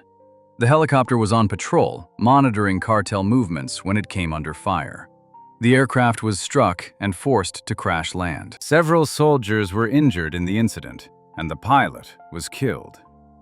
The attack demonstrated capabilities that exceeded typical cartel operations. Shooting down a military helicopter required weapons that most organizations didn't possess, training to use those weapons effectively, and willingness to escalate to attacking military aircraft. The incident shocked Mexican authorities and international observers.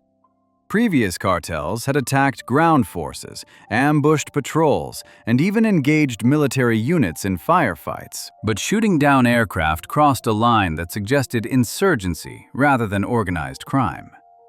The attack prompted comparisons to actual military conflicts and raised questions about CJNG's ultimate goals. Mexican authorities responded with increased military deployments to regions where CJNG operated.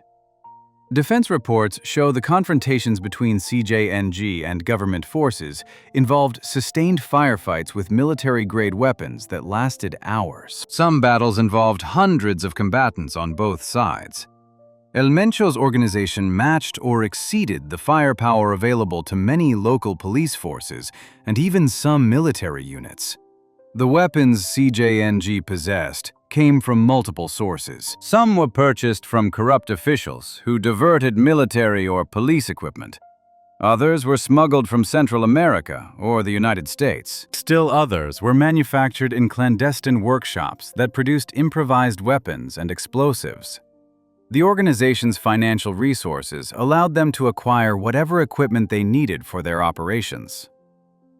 U.S. authorities identified CJNG as a top priority threat because the organization controlled trafficking routes moving illegal substances into the United States on a massive scale. The DEA emphasizes CJNG trafficked cocaine from South America, methamphetamine produced in Mexican laboratories, heroin, and synthetic opioids, including fentanyl. The volume of substances moved through CJNG networks was substantial enough to impact availability and prices across multiple American states. Fentanyl trafficking became particularly concerning to U.S. authorities. This synthetic opioid, far more potent than heroin, was manufactured in Mexican laboratories using precursor chemicals imported primarily from China. CJNG operated multiple fentanyl production facilities and had established distribution networks throughout the United States. The substance was responsible for tens of thousands of American overdose deaths annually, making CJNG operations a significant public health threat, as well as a criminal justice concern. The DEA issued federal indictments charging El Mencho with trafficking conspiracy, money laundering, and leading a continuing criminal enterprise. Multiple U.S. attorney offices filed charges related to CJNG operations in their districts. The charges carried mandatory life sentences if El Mencho were captured and extradited to face trial. The State Department notes they offered a $10 million reward for information leading to El Mencho's arrest, one of the highest rewards ever offered for a cartel leader. Consequently, the scale of the reward reflected the threat level U.S. authorities assigned to CJNG and the priority placed on disrupting the organization's operations. The 2020 DEA assessment confirmed El Mencho remains at large, commanding an organization that has become the most significant current cartel threat. What makes El Mencho and CJNG particularly concerning to American authorities is the combination of capabilities the organization has developed over just 1 decade. Intelligence reports show it has military-trained personnel with expertise in tactics, weapons, and operations. It has advanced weapons, including equipment typically available only to military forces. It has extensive trafficking networks reaching throughout the Americas, Europe, and Asia.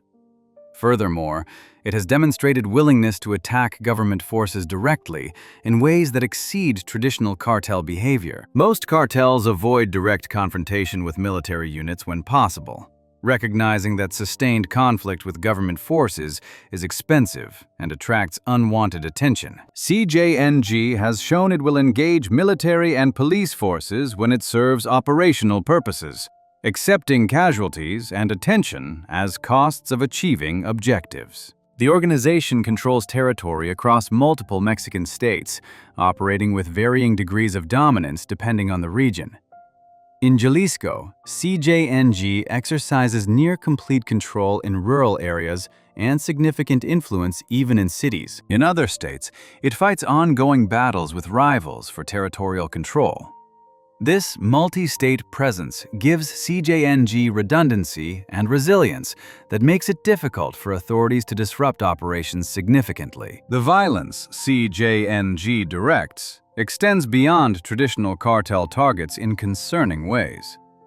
Mexican federal prosecutors document the organization has systematically targeted government officials at all levels. They have assassinated police chiefs, mayors, prosecutors, judges, and state officials. They have attacked military installations and ambushed patrols. They have conducted mass eliminations of rivals, sometimes killing dozens of people in coordinated operations across a region.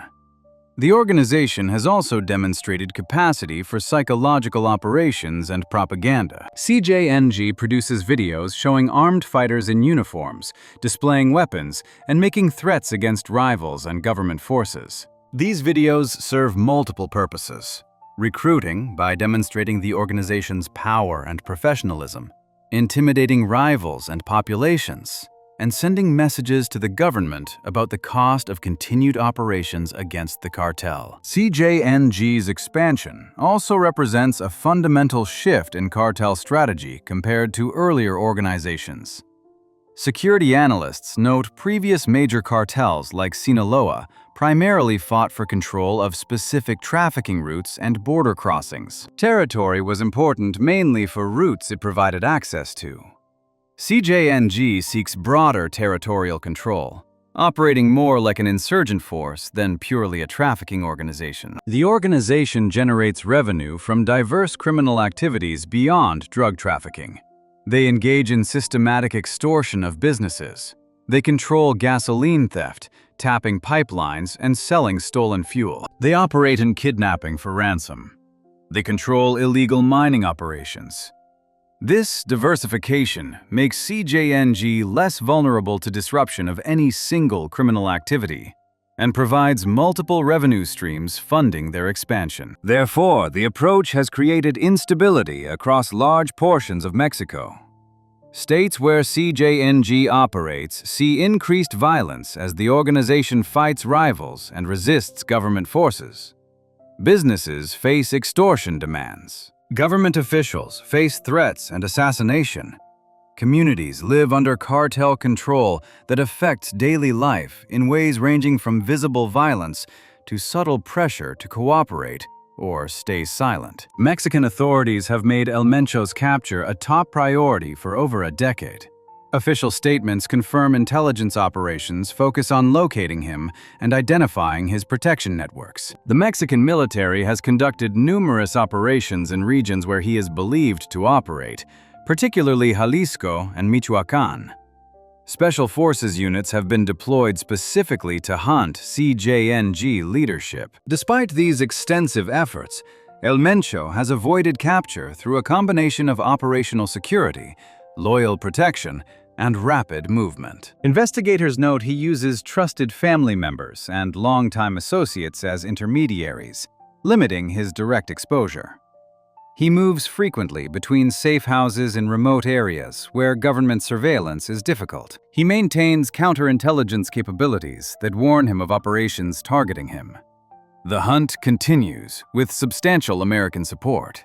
The DEA notes U.S. intelligence agencies provide information to Mexican authorities gathered through surveillance, communications intercepts, and informants. American agencies maintain active investigations into CJNG operations throughout the United States, building cases while gathering intelligence about the organization's structure and El Mencho's location. In addition, the State Department's reward program actively seeks information from sources that might lead to El Mencho's location.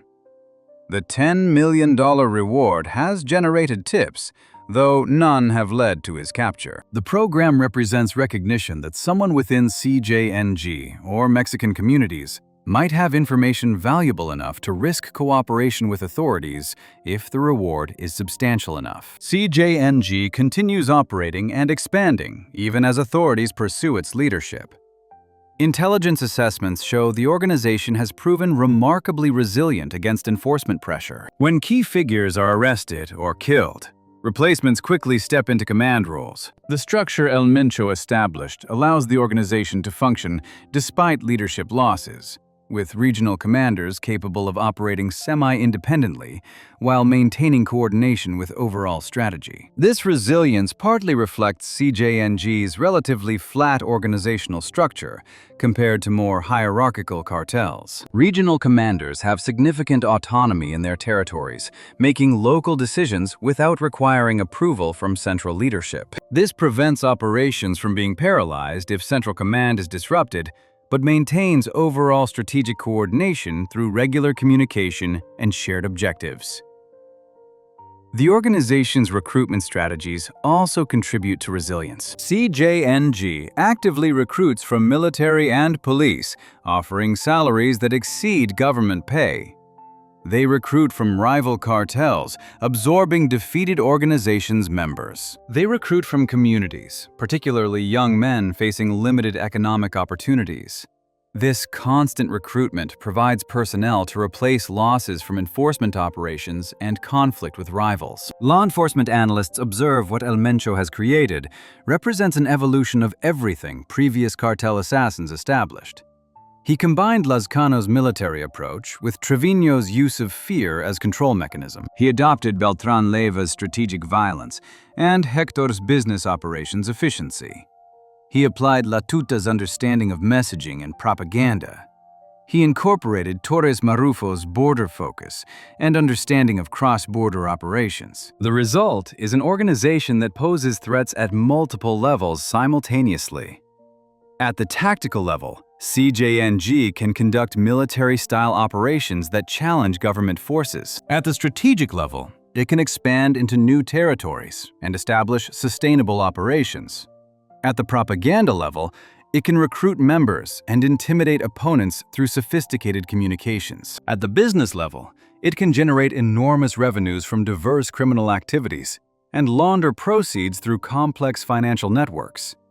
The impact of CJNG under El Mencho's leadership continues to develop in real time. Security experts emphasize the organization has changed how Mexican authorities approach cartel violence, requiring military-level responses to what was previously considered law enforcement matter. It has influenced U.S. policy toward Mexican organized crime, with CJNG now considered primary threat to American communities through its fentanyl trafficking and other operations. The organization has demonstrated that cartel capabilities can rival government forces in certain contexts, particularly in rural areas or regions where government presence is limited. CJNG can establish territorial control, provide or deny security, collect taxes through extortion, and exercise functions typically reserved for governments. This creates governance vacuums where official authorities cannot or will not operate effectively. For Mexican society, CJNG's rise represents a generation of violence and instability. The organization's rapid expansion triggered conflicts that destabilized multiple states simultaneously. Young people in affected regions have grown up seeing violence normalized and government authority as weak or absent. Economic development has been hindered in areas where CJNG operates because investors avoid unstable regions and businesses face extortion. The international dimension of CJNG's operations creates challenges for law enforcement beyond Mexico and the United States. The organization has established presence in Europe, where it competes with other criminal groups for cocaine markets. It has connections in Asia for obtaining fentanyl precursors. It operates in South America, coordinating with coca producers. This global reach makes it difficult for any single country to significantly disrupt operations, requiring unprecedented international cooperation. The case remains active, with El Mencho still at large and CJNG continuing operations. American and Mexican authorities maintain coordinated efforts to dismantle the organization and capture its leadership. However, even if El Mencho is captured or killed, security analysts note CJNG has become institutionalized in ways that will ensure its survival in some form. The organization has trained thousands of members in military tactics and operations. It has established trafficking routes and business relationships worldwide. It has built infrastructure, including safe houses, communication networks, and financial systems. It has developed operational procedures and organizational culture. These elements persist beyond individual leaders, meaning CJNG will likely continue as a threat even if top leadership is removed. Law enforcement historians note these 10 cases show how cartel violence evolved from individual assassinations into organized military operations. Each assassin contributed methods that later organizations adopted and improved, and the pattern shows escalation, professionalization, and increasing threat to both Mexican stability and American security interests. Rafael Caro Quintero demonstrated cartels would kill American federal agents. Edgar Valdez Villarreal showed Americans could lead cartel enforcement. Heriberto Lascano militarized cartel operations with special forces training. Miguel Angel Trevino Morales perfected terror as internal control mechanism. Arturo Beltrán Leyva made violence into public spectacle and communication. Héctor Beltrán Leyva systematized killing as routine business function. Jesus Méndez Vargas framed mass eliminations as ideological imperative. Servando Gómez Martínez weaponized propaganda to justify systematic violence. José Antonio Torres Marrufo brought warfare to the U.S. border. Nemesio Oseguera Cervantes combined all previous innovations into an organization that rivals government forces. The investigations continue, as do the efforts to combat organizations that these individuals helped build and methods they established. The violence they pioneered affects millions of lives across Mexico and the United States, creating security challenges that will require decades to address. If you enjoyed this deep dive into cartel assassins so disturbing they shocked the entire FBI, make sure to subscribe. I'll see you in the next video.